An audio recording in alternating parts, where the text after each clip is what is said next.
Okay. Hi everyone.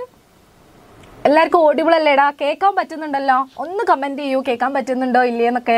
So yes, കേൾക്കാൻ പറ്റുന്നുണ്ട് എന്ന് എല്ലാവരും പറയുന്നുണ്ട്. എല്ലാവരും എന്ത് ചെയ്യുക, ഒന്ന് ലിങ്ക് വേഗം പെട്ടെന്ന് നിങ്ങളുടെ ഫ്രണ്ട്സിൻ്റെ ഗ്രൂപ്പിലേക്കും സ്കൂളിൻ്റെ ഗ്രൂപ്പൊക്കെ ഉണ്ടെങ്കിൽ അങ്ങോട്ട് ഫ്രണ്ട്സിലേക്കും ഒക്കെ ഒന്ന് ഷെയർ ചെയ്തിട്ട് എല്ലാവരോടും കയറി വരാൻ പറയുക. കാരണം ഇനി നമുക്ക് കളിക്കാനുള്ള ടൈമൊന്നുമില്ല, എക്സാം ആവാനായിട്ടുണ്ട് അല്ലേ. സോ ഓക്കെ, നമുക്കപ്പോൾ സ്റ്റാർട്ട് ചെയ്യാം. Good evening dears, welcome to catalyst education. So നമ്മൾ എന്ത് ചെയ്തിട്ടുണ്ടായിരുന്നു, +1 നമ്മുടെ ബിസിനസിൻ്റെ എക്സാമിൻ്റെ പ്രിപ്പറേഷനിലായിരിക്കും നിങ്ങളല്ലേ. ഓഫ്കോഴ്സ് നമ്മൾ എന്ത് ചെയ്തു, ഒരു സെഷൻ നമ്മൾ കംപ്ലീറ്റ് ചെയ്തിട്ടുണ്ട് ലൈവായിൽ. നമ്മൾ എന്ത് ചെയ്തിട്ടുണ്ടായിരുന്നു, നമ്മുടെ എല്ലാ ചാപ്റ്റേഴ്സും, നമുക്ക് 8 ചാപ്റ്ററാണ് എക്സാമിന് വരുന്നുള്ളത്. ആ 8 ചാപ്റ്റേഴ്സിൽ നിന്നുള്ള ടോപ്പിക്സ് ഒന്ന് റിവൈസ് ചെയ്ത് പോയിട്ടുണ്ടായിരുന്നു. അത് തന്നെയാണ് നമ്മൾ ഇന്നും ചെയ്യാൻ പോകുന്നത്. ഒരു പാർട്ട് 2 ആയിട്ട് കണ്ടാൽ മതി നിങ്ങൾ. ഇനി നമ്മൾ കുറച്ചും കൂടി ടോപ്പിക്സ് നമ്മൾ എന്ത് ചെയ്യേണ്ടതുണ്ട്, നമ്മൾ ശ്രദ്ധിച്ച് പഠിക്കേണ്ടതുണ്ട്. ആ ടോപ്പിക്സാണ് നമ്മൾ ഈ ഒരു ലൈവിൽ ഡിസ്കസ് ചെയ്യാൻ വേണ്ടി പോകുന്നത്. എല്ലാവരും സെറ്റ് അല്ലേ, ഓക്കെ അല്ലേ? സോ നിങ്ങൾക്ക് ഡൗട്ട്സോ കാര്യങ്ങളോ ഒക്കെ ഉണ്ടെങ്കിൽ നിങ്ങൾക്ക് എന്ത് ചെയ്യാം, ചോദിക്കാവുന്നതാണ് കേട്ടോ. ഓക്കെ അല്ലേടാ? അപ്പോൾ നമുക്ക് ലൈവ് സ്റ്റാർട്ട് ചെയ്തൂടെ? നിങ്ങൾക്ക് ഓഡിബിൾ ആണല്ലോ, കേൾക്കാനൊക്കെ പറ്റുന്നുണ്ടല്ലോ അല്ലേ? വേറെ എന്തെങ്കിലും പ്രശ്നം ഉണ്ടെങ്കിൽ പറയണം. അപ്പോൾ നമുക്ക് ഫസ്റ്റ് ടോപ്പിക്കിലേക്ക് ജസ്റ്റ് ഒന്ന് കടക്കാം. നിങ്ങൾ അപ്പോഴത്തേക്ക് ഫ്രണ്ട്സിനോടൊക്കെ ഒന്ന് കയറി വരാൻ പറയാം, അവർ വന്നോട്ടെ. നമുക്ക് ജസ്റ്റ് ഒന്ന് തുടങ്ങാം. സോ നമുക്ക് ആദ്യം തന്നെ നോക്കാനുള്ള ടോപ്പിക്കാണ് ക്ലാസിഫിക്കേഷൻ ഓഫ് ബിസിനസ്. എല്ലായ്പ്പോഴും ചോദിക്കാറുള്ളതാണ് കേട്ടോ.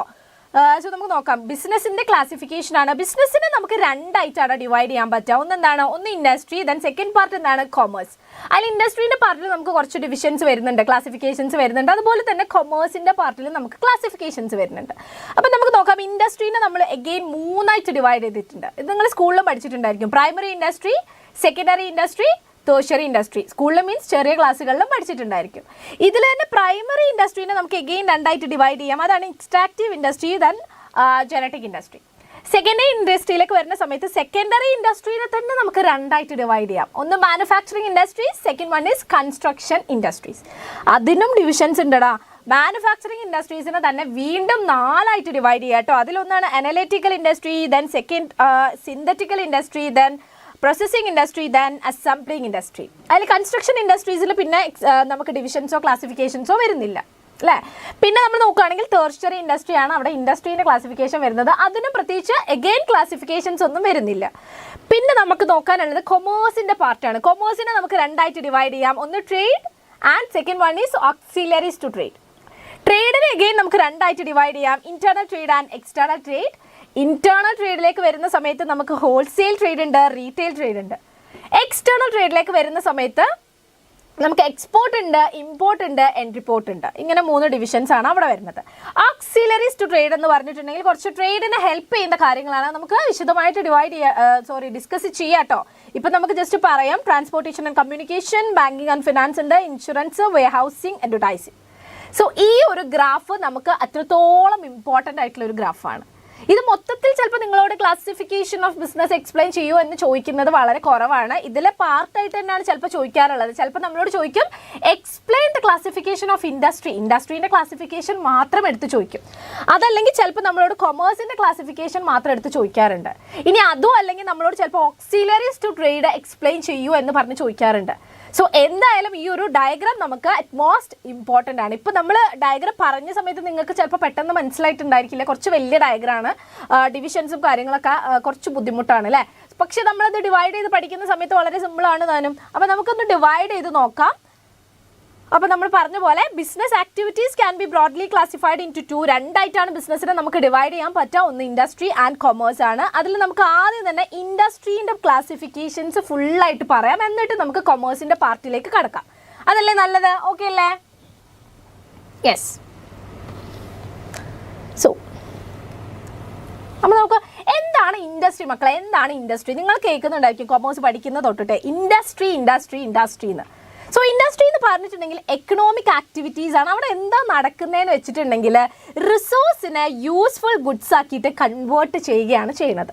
സോ നമുക്ക് കിട്ടുന്ന റിസോഴ്സിനെ എന്ത് ചെയ്യുകയാണ് ചെയ്യുന്നത്, റിസോഴ്സസിനെ യൂസ്ഫുൾ ആയിട്ടുള്ള ഗുഡ്സ് ആക്കിയിട്ട് മാറ്റുന്ന, കൺവേർട്ട് ചെയ്യുന്ന എക്കണോമിക് ആക്ടിവിറ്റീസിനെയാണ് നമ്മൾ ഇൻഡസ്ട്രി എന്ന് വിളിക്കുന്നത്. സോ ഇൻഡസ്ട്രിയിൽ എന്താ നടക്കുന്നത് എന്നുള്ളത് നമുക്ക് മനസ്സിലായല്ലോ. അപ്പോൾ നമുക്ക് നോക്കാം. ഇൻഡസ്ട്രീൻ്റെ ക്ലാസിഫിക്കേഷൻ ആണ് അപ്പോൾ നോക്കാനുള്ളത്. ഒറ്റ സെക്കൻഡടാ, വെയിറ്റ്.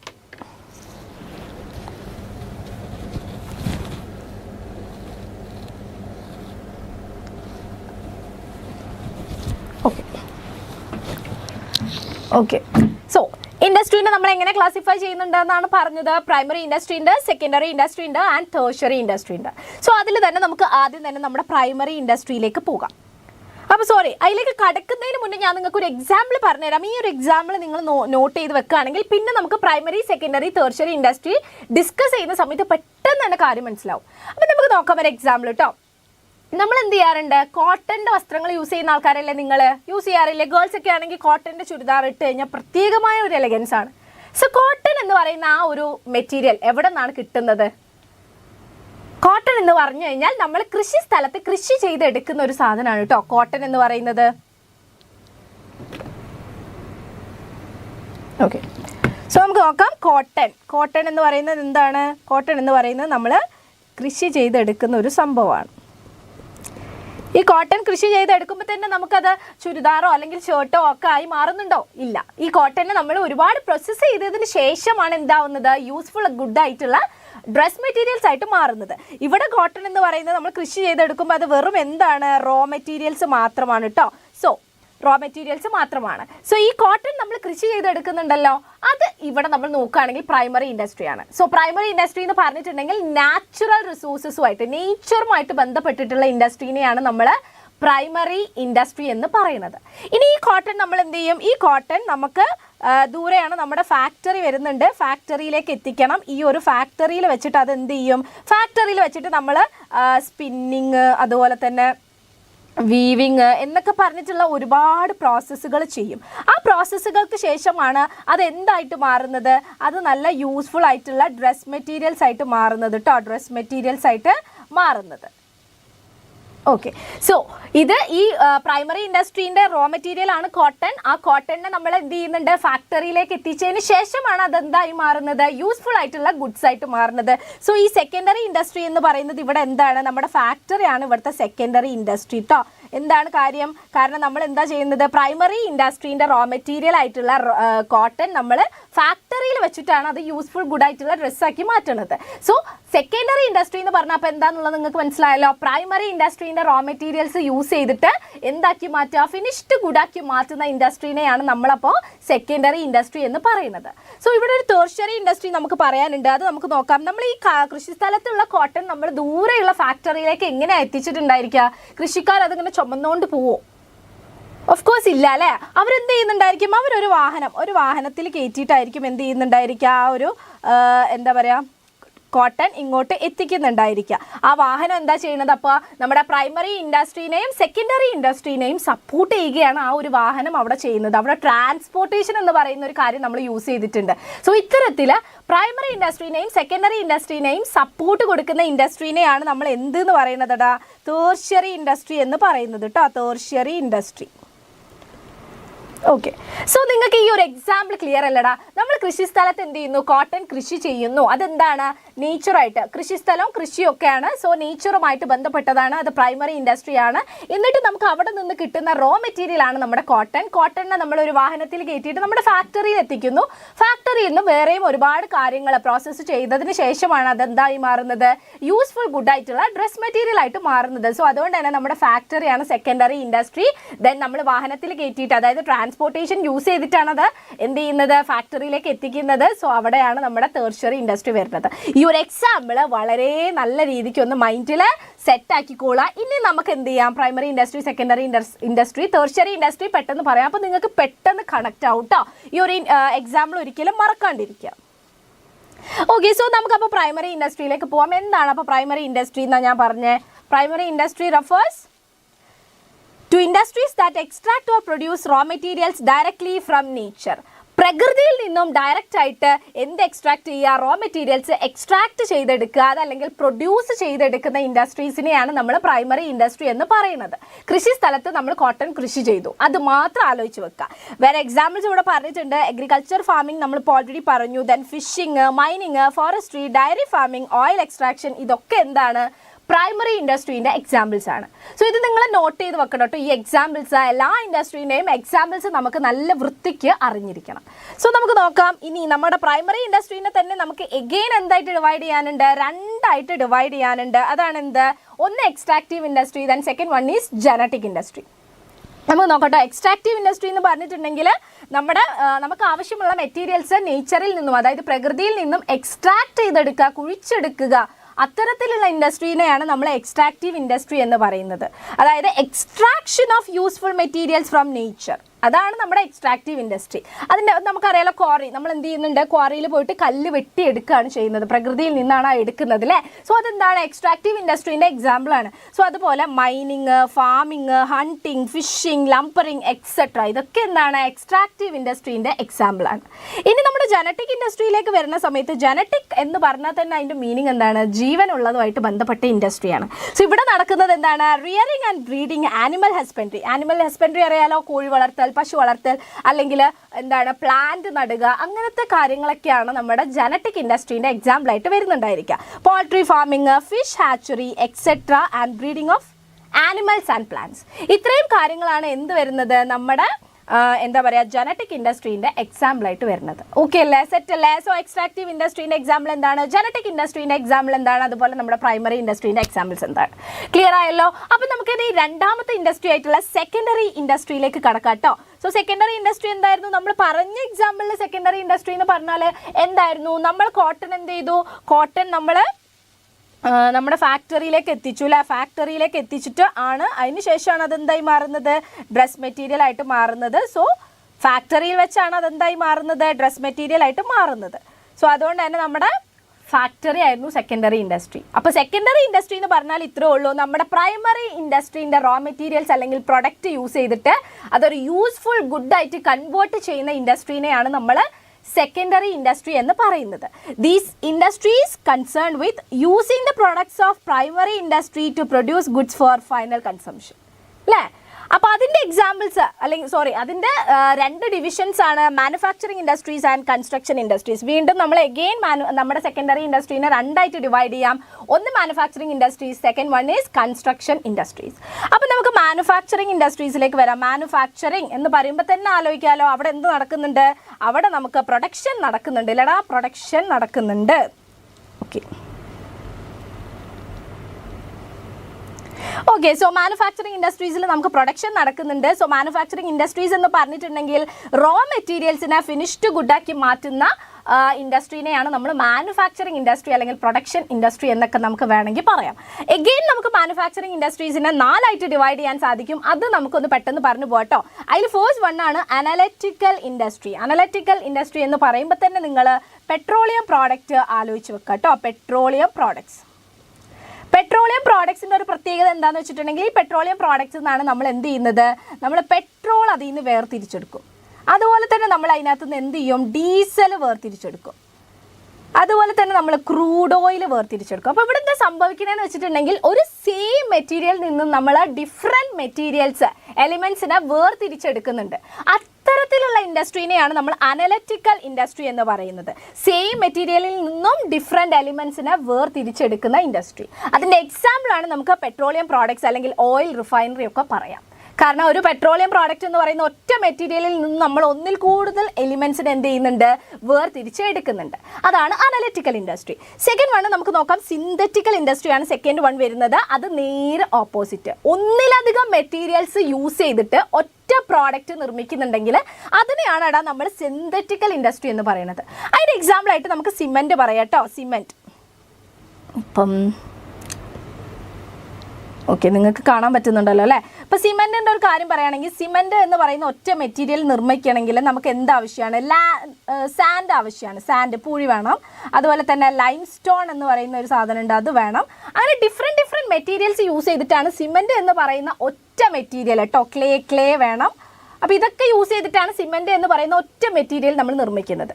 സോ അതാണ് നമ്മുടെ സിന്തറ്റിക്കൽ ഇൻഡസ്ട്രി. ഒന്നിൽ കൂടുതൽ എലിമെൻറ്റ്സ് യൂസ് ചെയ്തിട്ട് ഒറ്റ മെറ്റീരിയൽ അല്ലെങ്കിൽ ഒറ്റ പ്രോഡക്റ്റ് നിർമ്മിക്കുന്നുണ്ടെങ്കിൽ അത്തരത്തിലുള്ള ഇൻഡസ്ട്രീനെയാണ് നമ്മൾ സിന്തറ്റിക്കൽ ഇൻഡസ്ട്രി എന്ന് പറയുന്നത്.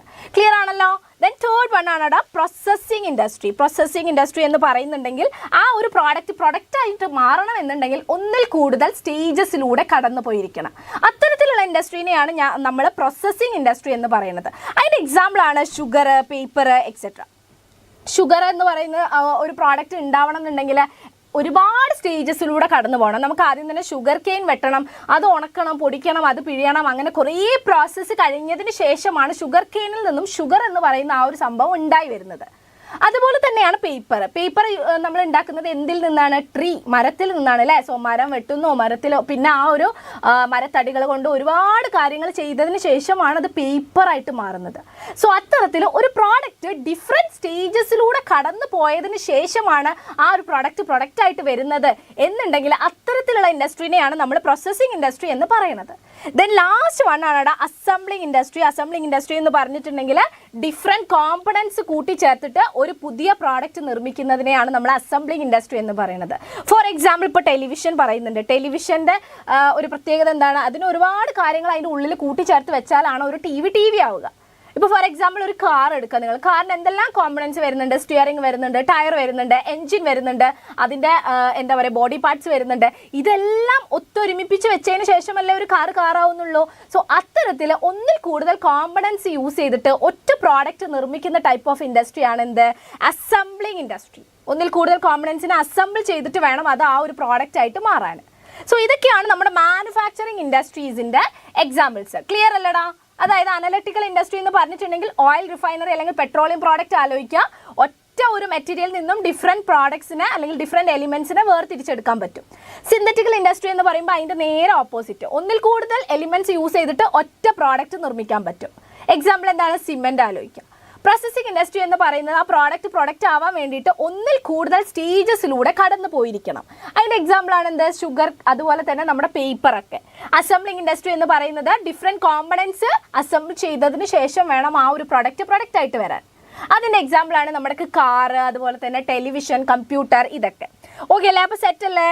മാനുഫാക്ചറിങ് ഇൻഡസ്ട്രി എന്താണെന്നുള്ളത് സെറ്റാണ്. യെസ്, എല്ലാവരും സെറ്റാണെന്ന് പറയുന്നുണ്ട്. സോ നമ്മുടെ സെക്കൻഡറി ഇൻഡസ്ട്രീൻ്റെ രണ്ടാമത്തെ ക്ലാസിഫിക്കേഷൻ ആണ് കൺസ്ട്രക്ഷൻ ഇൻഡസ്ട്രീസ്. കൺസ്ട്രക്ഷൻ എന്ന് പറഞ്ഞാൽ എന്താണ്? കൺസ്ട്രക്ഷൻ മീൻസ് നിർമ്മാണം. സോ നിർമ്മാണവുമായി ബന്ധപ്പെട്ട ഇൻഡസ്ട്രീനെയാണ് നമ്മൾ കൺസ്ട്രക്ഷൻ ഇൻഡസ്ട്രീസ് എന്ന് പറയുന്നത്. നിർമ്മാണം എന്തിൻ്റെ ആവാം? ഒന്നുകിൽ ബിൽഡിങ്സ് ആവാം, ഡാമുകളാവാം, കനാൽസ് ആവാം, ബ്രിഡ്ജസ് ആവാം, റോഡുകളാവാം, എന്തുമാവാം.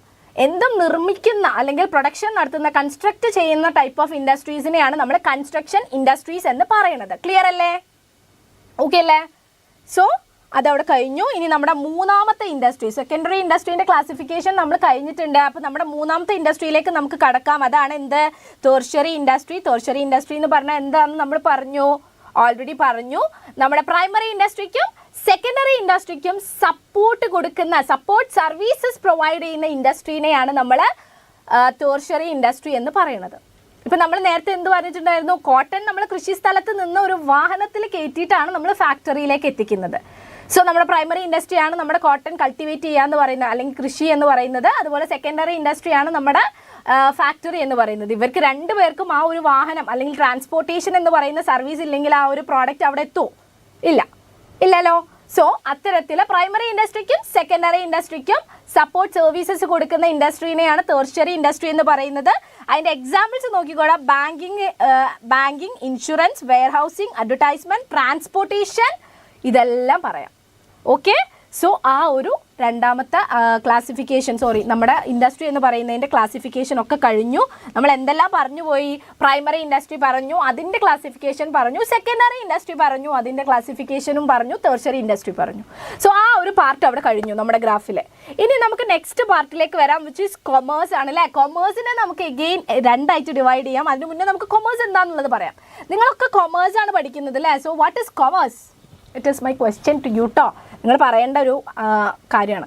നിങ്ങളെല്ലാവരും +1 കൊമേഴ്സ് ആണ് പഠിക്കുന്നത്. സോ പറഞ്ഞോളൂ മക്കളെ, എന്താണടാ കൊമേഴ്സ്? എന്താണ് കൊമേഴ്സ്? നിങ്ങൾക്ക് എന്താ തോന്നുന്നത്? കൊമേഴ്സ് എന്താണ്?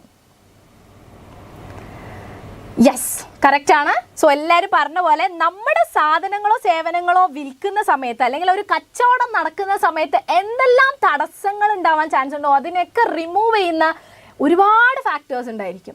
ആ ഫാക്ടേഴ്സിനെയും ആക്ടിവിറ്റീസിനെയും എല്ലാം കൂടെ നമുക്ക് കൊമേഴ്സ് എന്ന് പറയാം.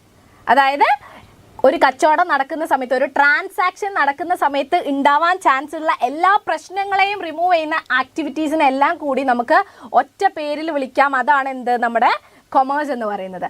കൊമേഴ്സിനെ നമുക്ക് എഗെയിൻ രണ്ടായിട്ട് ഡിവൈഡ് ചെയ്യണം. എന്തായിരുന്നു അത്? Yes, trade and auxiliaries to trade. അപ്പം നമുക്ക് നോക്കാം എന്താണ് ട്രേഡ്. സോ അങ്ങനെയാണെങ്കിൽ ട്രേഡ് എന്താണ്? ട്രേഡ് എന്ന് പറയുമ്പോൾ സിമ്പിളാണ് അല്ലേ, കച്ചവടം, വ്യാപാരം എന്ന് നമുക്ക് മലയാളത്തിൽ പറയാം. Trade means buying and selling of goods, സാധനങ്ങൾ വാങ്ങിക്കുന്നു വിൽക്കുന്നു, ഇതിനെയാണ് നമ്മൾ സിംപ്ലി ട്രേഡ് എന്ന് പറയുന്നത്. ഇവിടെ നമ്മൾ നോക്കുകയാണെങ്കിൽ ട്രേഡിനെ നമുക്ക് എഗെയിൻ രണ്ടായിട്ട് ഡിവൈഡ് ചെയ്യാം. ഒന്നെന്താണ് internal trade, second one is external trade. അപ്പോൾ ഇന്റേണൽ ട്രേഡ് എന്ന് പറഞ്ഞാൽ എന്താണ്? ഇന്റേണൽ ട്രേഡ് എന്താണ്? യെസ്, ഒരു രാജ്യത്തിന്റെ ജോഗ്രഫിക്കൽ ബൗണ്ടറിക്ക് അകത്ത് നടക്കുന്ന ട്രേഡിനെയാണ് നമ്മൾ ഇന്റേണൽ ട്രേഡ് എന്ന് പറയുന്നത്. അതിനെ നമുക്ക് വേറെ പേരിൽ അറിയപ്പെടാറുണ്ട് കേട്ടോ, internal, domestic or home trade എന്നൊക്കെ പറയാറുണ്ട്. Which means buying and selling of goods within the geographical boundaries of A country. ഒരു രാജ്യത്തിന്റെ അകത്ത് നടക്കുന്ന ട്രേഡിനെയാണ് നമ്മൾ ഇന്റേണൽ ട്രേഡ് എന്ന് പറയുന്നത്. ഇപ്പോൾ ഇന്ത്യ ആണെങ്കിൽ ഇന്ത്യൻ്റെ ഉള്ളിൽ മാത്രം നടക്കുന്ന ട്രേഡ് ആണെങ്കിൽ നമുക്ക് ഇന്റേണൽ ട്രേഡ് എന്ന് പറയാം. അതിന് തന്നെ നമുക്ക് എഗെയിൻ രണ്ടായിട്ട് ഡിവൈഡ് ചെയ്യാം. ഒന്ന് ഹോൾസെയിൽ ട്രേഡും തന്നെ രണ്ടാമത്തേത് നമുക്ക് റീറ്റെയിൽ ട്രേഡും. ഹോൾസെയിൽ ട്രേഡ് എന്ന് പറഞ്ഞാൽ എന്താണ്? Buying goods in large quantities, വലിയ അളവിന് നമുക്ക് സാധനങ്ങൾ വാങ്ങിക്കുക, എന്നിട്ട് നമ്മൾ എന്ത് ചെയ്യും, ചെറിയ ക്വാണ്ടിറ്റിയിൽ അത് ആളുകൾക്ക് അല്ലെങ്കിൽ റീറ്റെയിലേഴ്സിന് സെല്ല് ചെയ്യും. അതാണ് എന്ത് ഹോൾസെയിൽ ട്രേഡിൽ നടക്കുന്നത്. റീറ്റെയിൽ ട്രേഡിലേക്ക് വരുന്ന സമയത്ത് ഗുഡ്സ് എന്ത് ചെയ്യാണ്, സ്മോൾ ക്വാണ്ടിറ്റീസിലാണ് പ്രൊഡ്യൂസറിൽ നിന്ന് നമ്മൾ പർച്ചേസ് ചെയ്യുന്നത്. അതുപോലെ തന്നെ അത് ആളുകൾക്ക് എന്ത് ചെയ്യും, എന്നിട്ട് വിൽക്കും. അതാണ് റീറ്റെയിൽ ട്രേഡ്. സ്മോൾ ക്വാണ്ടിറ്റിയിലാണ് അവിടെ ഡീൽ ചെയ്യുന്നത്, ലാർജ് ക്വാണ്ടിറ്റിയിലാണ് നമ്മുടെ ഹോൾസെയിൽ ട്രേഡിൽ ഡീൽ ചെയ്യുന്നത്. സോ ഇതാണ് നമ്മുടെ ഇന്റേണൽ ട്രേഡിന്റെ ക്ലാസിഫിക്കേഷൻ. അപ്പോൾ നമുക്ക് നെക്സ്റ്റ് പാർട്ടിലേക്ക് കടക്കാം. വിച്ച് ഈസ് ഏതായിരുന്നു? എക്സ്റ്റേണൽ ട്രേഡ് ആയിരുന്നു അല്ലേ. എക്സ്റ്റേണൽ ട്രേഡ് എന്ന് പറഞ്ഞപ്പോൾ എന്തായിരിക്കും? ഇന്റേണൽ ട്രേഡ് എന്ന് പറഞ്ഞാൽ ഒരു രാജ്യത്തിന്റെ അകത്ത് നടക്കുന്നതാണെങ്കിൽ, എക്സ്റ്റേണൽ ട്രേഡ് എന്ന് പറഞ്ഞാൽ ഒന്നോ രണ്ടോ രാജ്യങ്ങൾ തമ്മിൽ അങ്ങോട്ടും ഇങ്ങോട്ടും നടക്കുന്ന അല്ലെങ്കിൽ അങ്ങനത്തെ ട്രേഡിനെയാണ് നമ്മൾ എക്സ്റ്റേണൽ ട്രേഡ് എന്ന് പറയുന്നത്. അതിന്റെ വേറെ പേര് നോക്കി വെച്ചോ, ഫോറിൻ ട്രേഡ് എന്ന് നമ്മൾ പറയാറുണ്ട് കേട്ടോ. ഫോറിൻ ട്രേഡ് എന്നും പറയാറുണ്ട്. 2 or more countries ആണ് ഇവിടെ എന്ത് ചെയ്യുന്നുണ്ടായിരിക്കുക, ട്രേഡ് ചെയ്യുന്നുണ്ടായിരിക്കുക. സോ എക്സ്റ്റേണൽ ട്രേഡിനെ നമുക്ക് 3 ആയിട്ട് ഡിവൈഡ് ചെയ്യാം. അതിലൊന്നാണ് import, then second one is export trade, then third one is entrepot trade. So നമുക്ക് നോക്കാം. ഇമ്പോർട്ട് ട്രേഡ് എന്ന് പറഞ്ഞാൽ എന്താണ്? ഇമ്പോർട്ട് വിച്ച് മീൻസ് ഇറക്കുമതി അല്ലേ. നമ്മൾ മറ്റു രാജ്യത്ത് നിന്ന് സാധനങ്ങൾ വാങ്ങിക്കുകയാണ്. Buying goods from a foreign country is called import trade. നമ്മൾ എന്ത് ചെയ്യാണ്, ഇപ്പോൾ ഇന്ത്യയിൽ നിന്ന് നമ്മൾ എന്ത് ചെയ്യാണ്, ചൈനയിൽ നിന്ന് സാധനങ്ങൾ ഇങ്ങോട്ട് വാങ്ങിക്കുകയാണ്. അപ്പോൾ അവരിങ്ങോട്ട് ഇറക്കുമതി ചെയ്യും. അതാണ് ഇമ്പോർട്ട് ട്രേഡ്. എക്സ്പോർട്ട് ട്രേഡ് എന്ന് പറഞ്ഞാൽ അപ്പോൾ എന്തായിരിക്കും? കയറ്റുമതിയാണ്. നമ്മൾ എന്ത് ചെയ്യണം, നമ്മൾ റഷ്യയിലേക്ക് സാധനങ്ങൾ വിൽക്കുകയാണ്. അപ്പോൾ അതെന്താണ്? Selling of goods to foreign കൺട്രിയാണ് നമ്മുടെ എക്സ്പോർട്ട് ട്രേഡ്. ഇത് രണ്ടും നിങ്ങൾക്ക് പരിചിതമുള്ള കാര്യങ്ങളാണ് അല്ലേ. എക്സ്പോർട്ടും ഇമ്പോർട്ടും നിങ്ങൾ പഠിക്കുന്നതാണ്, നമുക്ക് അറിയാവുന്ന കാര്യമാണ്. ഇതിൽ നിങ്ങൾക്ക് അറിയാതിരിക്കുന്ന ഒരു കോൺസെപ്റ്റ് എൻട്രിപോർട്ട് ട്രേഡ് ആയിരിക്കും. അതെന്താണ് നോക്കിക്കോ, buying goods from a foreign country to sell them to other country. നമ്മൾ എന്ത് ചെയ്യാണ്, ഒരു ഫോറിൻ കൺട്രിയിൽ നിന്ന് സാധനങ്ങൾ വാങ്ങിക്കുന്നു, എന്നിട്ട് മറ്റൊരു ഫോറിൻ കൺട്രിയിലേക്ക് നമ്മൾ ആ സാധനങ്ങൾ വിൽക്കുന്നു, അല്ലാണ്ട് നമ്മളത് യൂസ് ചെയ്യുന്നില്ല. അത്തരത്തിലുള്ള ട്രേഡിനെയാണ് നമ്മൾ എൻട്രിപോർട്ട് ട്രേഡ് എന്ന് പറയുന്നത്. ഇപ്പം നമ്മൾ ഇന്ത്യ എന്ത് ചെയ്യാണ്, നമ്മൾ ചൈനയിൽ നിന്ന് സാധനങ്ങൾ വാങ്ങിക്കുന്നു, എന്നിട്ട് നമ്മൾ എന്ത് ചെയ്യാണ്, റഷ്യയിലേക്ക് അത് വിൽക്കുന്നു. ഇന്ത്യയിൽ അത് യൂസ് ചെയ്യുന്നുണ്ടോ? ഇല്ല. ചൈനയിൽ നിന്ന് സാധനങ്ങൾ ഇറക്കുമതി ചെയ്യുന്നു, റഷ്യയിലേക്ക് അത് കയറ്റുമതി ചെയ്യുന്നു. അതാണ് എൻട്രിപോർട്ട് ട്രേഡ്. ഇന്ത്യയിൽ നമ്മൾ അത് യൂസ് ചെയ്യുന്നില്ല, വിൽക്കുന്നില്ല. അതാണ് entrepot trade. Okay, buying goods from a foreign country to sell them to other foreign country. ഒരു ഫോറിൻ കൺട്രിയിൽ നിന്ന് സാധനങ്ങൾ വാങ്ങിക്കുന്നു. എന്തിനാണ് വാങ്ങിക്കുന്നത്? മറ്റൊരു ഫോറിൻ കൺട്രിയിലേക്ക് വിൽക്കാൻ വേണ്ടിയിട്ട്. സോ അതും കൂടി നോട്ട് ചെയ്ത് വെക്കുക. അത് 1 മാർക്കിന് ചോദിക്കാറുണ്ട് എൻട്രിപോർട്ട് ട്രേഡ് കേട്ടോ. നിങ്ങൾക്ക് 1 മാർക്കിന് ചോദിക്കും. താഴെ നിങ്ങൾക്ക് എന്തുണ്ടാവും, ഓപ്ഷൻസ് ഉണ്ടാവും. പക്ഷേ കോൺസെപ്റ്റ് അറിയാണ്ട് നമുക്ക് ആ ഓപ്ഷൻസ് പിക്കാൻ പറ്റുമോ? ഇല്ല. സോ എക്സ്റ്റേണൽ ട്രേഡ് ക്ലിയർ ആണല്ലോ മക്കളെ. ഓക്കെ, സോ ട്രേഡ് എന്ന് പറയുന്ന ആ ഒരു പോർഷനും കഴിഞ്ഞു. ഇനി വരുന്നതാണ് auxiliaries to trade. Auxiliaries to trade അതല്ലെങ്കിൽ നമ്മൾ എയ്ഡ്സ് ടു ട്രേഡ് എന്ന് പറയാറുണ്ട് കേട്ടോ. എയ്ഡ്സ് ടു ട്രേഡ് എന്ന് പറഞ്ഞാൽ എന്താണ്? ഹെൽപ്പ്. എയ്ഡ്സ് എന്ന് പറഞ്ഞാൽ ഹെൽപ്സ് എന്നാണ് അർത്ഥം. അതായത് ട്രേഡിനെ ഹെൽപ്പ് ചെയ്യുന്ന കാര്യങ്ങൾ. ഇതില്ലാണ്ട് നമുക്ക് ട്രേഡ് വളരെ സ്മൂത്തായിട്ട് നടത്തില്ല. അതായത് ഇത്രയും കാര്യങ്ങളില്ലെങ്കിൽ ട്രേഡ് വളരെ സ്മൂത്തായിട്ട് പോവില്ല എന്ന് പറയുന്ന കാര്യങ്ങൾ ഉണ്ടായിരിക്കില്ലേ, ട്രേഡിനെ ഹെൽപ്പ് ചെയ്യുന്ന. അതിനെയാണ് നമ്മൾ ഓക്സിലറീസ് ടു ട്രേഡ് അല്ലെങ്കിൽ എയ്ഡ്സ് ടു ട്രേഡ് എന്നൊക്കെ പറയുന്നത്. അതാണ് നമ്മൾ ഇനി നോക്കാൻ പോകുന്നത് കേട്ടോ. ഏതൊക്കെയാണ്? Transportation and communication, banking and finance, insurance, warehousing, advertising. ഇത്രയും കാര്യങ്ങളില്ലെങ്കിൽ ട്രേഡിനെ വളരെ ബാധിക്കും. അത് അല്ലേ, ട്രേഡിനെ വളരെ അതിൻ്റെ സ്മൂത്ത് ഫംഗ്ഷനിങ്ങിനെ അത് നെഗറ്റീവായിട്ട് തന്നെ ബാധിക്കും. സോ ഇതൊക്കെയാണ് ട്രേഡിനെ ഹെൽപ്പ് ചെയ്യുന്ന അല്ലെങ്കിൽ ഓക്സിലറീസ് ടു ട്രേഡ് ചോദിച്ചു കഴിഞ്ഞാൽ നിങ്ങൾ എക്സ്പ്ലെയിൻ ചെയ്ത് എഴുതേണ്ടത് ഇത്രയും പോയിന്റ്സ് ആണ്. ഓക്കെ അല്ലേ? ഇതൊക്കെ നിങ്ങൾക്ക് എക്സ്പ്ലെയിൻ ചെയ്ത് എഴുതാൻ വേണ്ടിയിട്ട് പറ്റൂലടാ? പറ്റൂലേ? എല്ലാവരും ഒന്ന് ഉഷാറായിട്ടിരിക്കുക. Okay, yes. അപ്പോൾ നമുക്ക് നെക്സ്റ്റ് ടോപ്പിക്കിലേക്ക് കിടക്കാം. നമ്മൾ എന്ത് ചെയ്തു, നമ്മളിപ്പോൾ എന്താ പറയുക, ക്ലാസിഫിക്കേഷൻ ഓഫ് ബിസിനസ് വളരെ അടിപൊളിയായിട്ട് ഡിസ്കസ് ചെയ്ത് പോയിട്ടുണ്ട് കേട്ടോ. ആ ഗ്രാഫ് ഇനി പോയി നോക്കിക്കഴിഞ്ഞാൽ നിങ്ങൾക്ക് വളരെ സിമ്പിളായിട്ടത് മനസ്സിലാവും. കാരണം നമ്മൾ പിന്നീട് അതെല്ലാം നല്ല രീതിക്ക് ഡിസ്കസ് ചെയ്ത് പോയിട്ടുണ്ട്. ഓക്കെ, അപ്പോൾ എല്ലാ ഇൻഡസ്ട്രീസിൻ്റെയും എക്സാമ്പിൾസ് പഠിക്കാൻ മറക്കരുത്. അതുപോലെ തന്നെ auxiliaries to trade points note ചെയ്ത് വെക്കുക, ട്രേഡിൻ്റെ ക്ലാസിഫിക്കേഷൻസ് നോട്ട് ചെയ്ത് വെക്കുക. ഓക്കെ അല്ലേ, ഇതൊന്നും നമ്മളോട് വിട്ടു പോകരുത് കേട്ടോടാ. ഓക്കെ, സോ നമുക്ക് നെക്സ്റ്റ് ടോപ്പിക്കിലേക്ക് കിടക്കാം, which is types of partnership ആണ് കേട്ടോ. പാർട്ട്ണറിൻ്റെ ടൈപ്പ് നമ്മൾ കഴിഞ്ഞ ലൈവിൽ ഡിസ്കസ് ചെയ്തിട്ടുണ്ടായിരുന്നു. കാരണം എന്താണെന്ന് അറിയോടാ, നമ്മുടെ രണ്ടാമത്തെ ചാപ്റ്റർ ആയിട്ടുള്ള ഫോംസ് ഓഫ് ബിസിനസ് ഓർഗനൈസേഷൻസിൽ പാർട്ട്ണർഷിപ്പ് എന്ന് പറയുന്ന പോർഷൻ കുറച്ചധികം ഇമ്പോർട്ടൻ്റ് ആണ്. അതിൽ നിന്നും ഏകദേശം എല്ലാ ടോപ്പിക്സും നമ്മളോട് ചോദിക്കാറുണ്ട്. അതായത് പാർട്ട്നേഴ്സിൻ്റെ ടൈപ്പ്, പാർട്ട്ണർഷിപ്പിൻ്റെ ടൈപ്പ്, പാർട്ട്ണർഷിപ്പ് ഡീഡ്, ഇതെല്ലാം ചോദിക്കാറുണ്ട് ആ ഒരു പോർഷനിൽ നിന്ന്. സോ നമ്മുടെ പാർട്ട്നേഴ്സിൻ്റെ ടൈപ്സ് നമ്മൾ പറഞ്ഞിട്ടുണ്ടായിരുന്നു ഓൾറെഡി. അപ്പോൾ നമ്മൾ ഇപ്പോൾ ഡിസ്കസ് ചെയ്യാൻ വേണ്ടി പോകുന്നത് ടൈപ്സ് ഓഫ് പാർട്ട്ണർഷിപ്പാണ്. പാർട്ട്ണർഷിപ്പിനെ നമുക്ക് മെയിൻലി 2 രീതിയിൽ ഡിവൈഡ് ചെയ്യാം. ഒന്ന് on the basis of duration, അതായത് കാലാവധീൻ്റെ അനുസരിച്ചിട്ട് നമുക്ക് ഡിവൈഡ് ചെയ്യാം. 2ആയിട്ട് ഡിവൈഡ് ചെയ്യാം. പാർട്ട്ണർഷിപ്പ് അറ്റ് വില്ലുണ്ട്, പെർട്ടിക്കുലർ പാർട്ട്ണർഷിപ്പ് ഉണ്ട്. അതുപോലെ തന്നെ ഓൺ ദ ബേസിസ് ഓഫ് ലയബിലിറ്റീൻ്റെ ബേസിസിൽ നമുക്ക് 2ആയിട്ട് അഗെയിൻ ഡിവൈഡ് ചെയ്യാം. അതിലുള്ളതാണ് general partnership, second one is limited partnership. ഇനി നമുക്കിത് ഓരോന്നും പറഞ്ഞു പോവാം. Okay, so on the basis of duration, കാലയളവിൻ്റെ അനുസരിച്ച് നോക്കുമ്പോൾ 2 എണ്ണം ഉള്ളതെന്ന് പറഞ്ഞു. അതിൽ ഒന്നാമത്തേതാണ് പാർട്ട്ണർഷിപ്പ് അറ്റ് വിൽ. എന്ന് വെച്ചിട്ടുണ്ടെങ്കിൽ പാർട്ട്ണർഷിപ്പ് അറ്റ് വിൽ പാർട്ട്നേഴ്സിൻ്റെ താല്പര്യം അനുസരിച്ചിരിക്കും. അവർക്ക് എത്രത്തോളം കാലമാണ് അത് കണ്ടിന്യൂ ചെയ്യാൻ താല്പര്യമുള്ളത്, അത്രയും കാലം ആ ഒരു പാർട്ട്ണർഷിപ്പ് നിലനിൽക്കും. അവർക്ക് എപ്പോഴാണോ വേണ്ട എന്ന് തോന്നുന്നത് ആ സമയത്ത് അത് സ്റ്റോപ്പ് ചെയ്യാം. അറ്റ് വില്ലാണ്. നമ്മൾ വിൽപത്രം എന്നൊക്കെ നിങ്ങൾ കേട്ടിട്ടില്ലേ, അതായത് അവർക്ക് ഇഷ്ടമുള്ള കാലം വരെ. അതാണ് ഇവിടെ പറയുന്നത് കേട്ടോ. This type of partnership continues as long as the partner want. പാർട്ട്നേഴ്സിന് വേണ്ടുന്ന കാലം വരെ അത് നിലകൊള്ളും. And terminated when any partner gives a notice of withdrawal from the firm. ഏതെങ്കിലും ഒരു പാർട്ട്ണറിന് അത് മുന്നോട്ട് പോകണ്ട എന്ന് തോന്നുകയാണെങ്കിൽ അയാളൊരു നോട്ടീസ് ഓഫ് വിഡ്രോവൽ കൊടുക്കുക. ഞാൻ ഇതിൽ നിന്നും എന്താ പറയുക, ഒഴിവാവാണെന്ന് പറയുന്ന ഒരു നോട്ടീസ് കൊടുത്തിട്ട് ആ ഒരു പാർട്ട്ണർഷിപ്പ് നമുക്ക് ടെർമിനേറ്റ് ചെയ്യാവുന്നതാണ്. അതാണ് partnership at will. Then second type ആണ് പെർട്ടിക്കുലർ പാർട്ട്ണർഷിപ്പ് കേട്ടോ. പെർട്ടിക്കുലർ പാർട്ട്ണർഷിപ്പ് എന്ന് പറയുന്നത് ഒരു പെർട്ടിക്കുലർ കാര്യത്തിന് വേണ്ടിയിട്ട് നമ്മൾ ഫോം ചെയ്തിട്ടുള്ള പാർട്ട്ണർഷിപ്പ് ആണെന്ന് വിചാരിക്കുക. ആ ഒരു പെർട്ടിക്കുലർ കാര്യം സാറ്റിസ്ഫൈ ആയി കഴിഞ്ഞിട്ടുണ്ടെങ്കിൽ ആ ഒരു പാർട്ട്ണർഷിപ്പ് ഓട്ടോമാറ്റിക്കലി എന്താവും, ഡിസോൾവ് ആവും, ഇല്ലാതെയാവും. അത്തരത്തിലുള്ള പാർട്ട്ണർഷിപ്പിനെയാണ് നമ്മൾ പെർട്ടിക്കുലർ പാർട്ട്ണർഷിപ്പ് എന്ന് പറയുന്നത്. നോക്കിക്കോ, a partnership formed for the accomplishment of a particular project or an activity to be carried on for a specified period is called particular partnership. അതായത് ഒരു പ്രത്യേക കാര്യം നേടിയെടുക്കാൻ വേണ്ടിയിട്ട് ഒരു പ്രത്യേക കാലയളവിലേക്ക് നമ്മൾ ഫോം ചെയ്തിട്ടുള്ള പാർട്ട്ണർഷിപ്പാണ്. ആ ഒരു കാലയളവ് കഴിഞ്ഞു, ആ ഒരു കാര്യം കഴിഞ്ഞു കഴിഞ്ഞാൽ that partnership will dissolve automatically. ആ പ്രൊജക്റ്റ് നമ്മൾ അക്കംപ്ലിഷ് ചെയ്ത് കഴിഞ്ഞാൽ അതോടുകൂടി ആ പാർട്ട്ണർഷിപ്പും അവിടെ ഇല്ലാതാവും. കാരണം നമ്മൾ ആ ഒരു പെർട്ടിക്കുലർ കാര്യത്തിന് വേണ്ടി മാത്രമാണ് ആ ഒരു പാർട്ട്ണർഷിപ്പ് ഫോം ചെയ്തിട്ടുള്ളത്. അത്തരത്തിലുള്ളതിനെയാണ് നമ്മൾ പെർട്ടിക്കുലർ പാർട്ട്ണർഷിപ്പ് എന്ന് പറയുന്നത്. ഇനി നമുക്ക് നോക്കാം ഓൺ ദ ബേസിസ് ഓഫ് ലയബിലിറ്റീൻ്റെ ബേസിസിൽ 2ആയിട്ട് ഡിവൈഡ് ചെയ്യാമെന്ന് പറഞ്ഞു. അതിൽ ഒന്നാണ് എന്ത്, ജനറൽ പാർട്ട്ണർഷിപ്പ് എന്ന് പറയുന്നത് here is the liability of all the partners is unlimited and joint. നമ്മുടെ പാർട്ട്ണർഷിപ്പിൽ ഫോമിൽ എത്ര പാർട്ട്നേഴ്സ് ഉണ്ടോ അവരുടെയൊക്കെ ലയബിലിറ്റി അൺലിമിറ്റഡും ജോയിൻറ്റും ആണെങ്കിൽ അത്തരത്തിലുള്ള പാർട്ട്ണർഷിപ്പിനെയാണ് ജനറൽ പാർട്ട്ണർഷിപ്പ് എന്ന് പറയുന്നത്. നമ്മുടെ ഫോമിൽ ഇപ്പോൾ ഒരു 4 പാർട്ട്നേഴ്സ് ഉണ്ടെന്ന് വിചാരിക്കുക, 4 പേരുടെയും ലയബിലിറ്റി അൺലിമിറ്റഡ് ആണെങ്കിൽ അത്തരത്തിലുള്ള പാർട്ട്ണർഷിപ്പിനെ നമുക്ക് ജനറൽ പാർട്ട്ണർഷിപ്പ് എന്ന് പറയാം. ഇനി ലിമിറ്റഡ് പാർട്ട്ണർഷിപ്പ് എന്ന് പറഞ്ഞിട്ടുണ്ടെങ്കിൽ the liability of at least 1 partner is unlimited whereas others may have limited liability. അതായത് ഏതെങ്കിലും ഒരാളിൻ്റെ പാർട്ട്ണർ എന്താണ് ലയബിലിറ്റി ലിമിറ്റഡും അൺലിമിറ്റഡും ബാക്കി എല്ലാവരുടെയും ലിമിറ്റഡും ആണെങ്കിൽ അത്തരത്തിലുള്ള പാർട്ട്ണർഷിപ്പിനെയാണ് നമ്മൾ ലിമിറ്റഡ് പാർട്ട്ണർഷിപ്പ് എന്ന് പറയുന്നത്.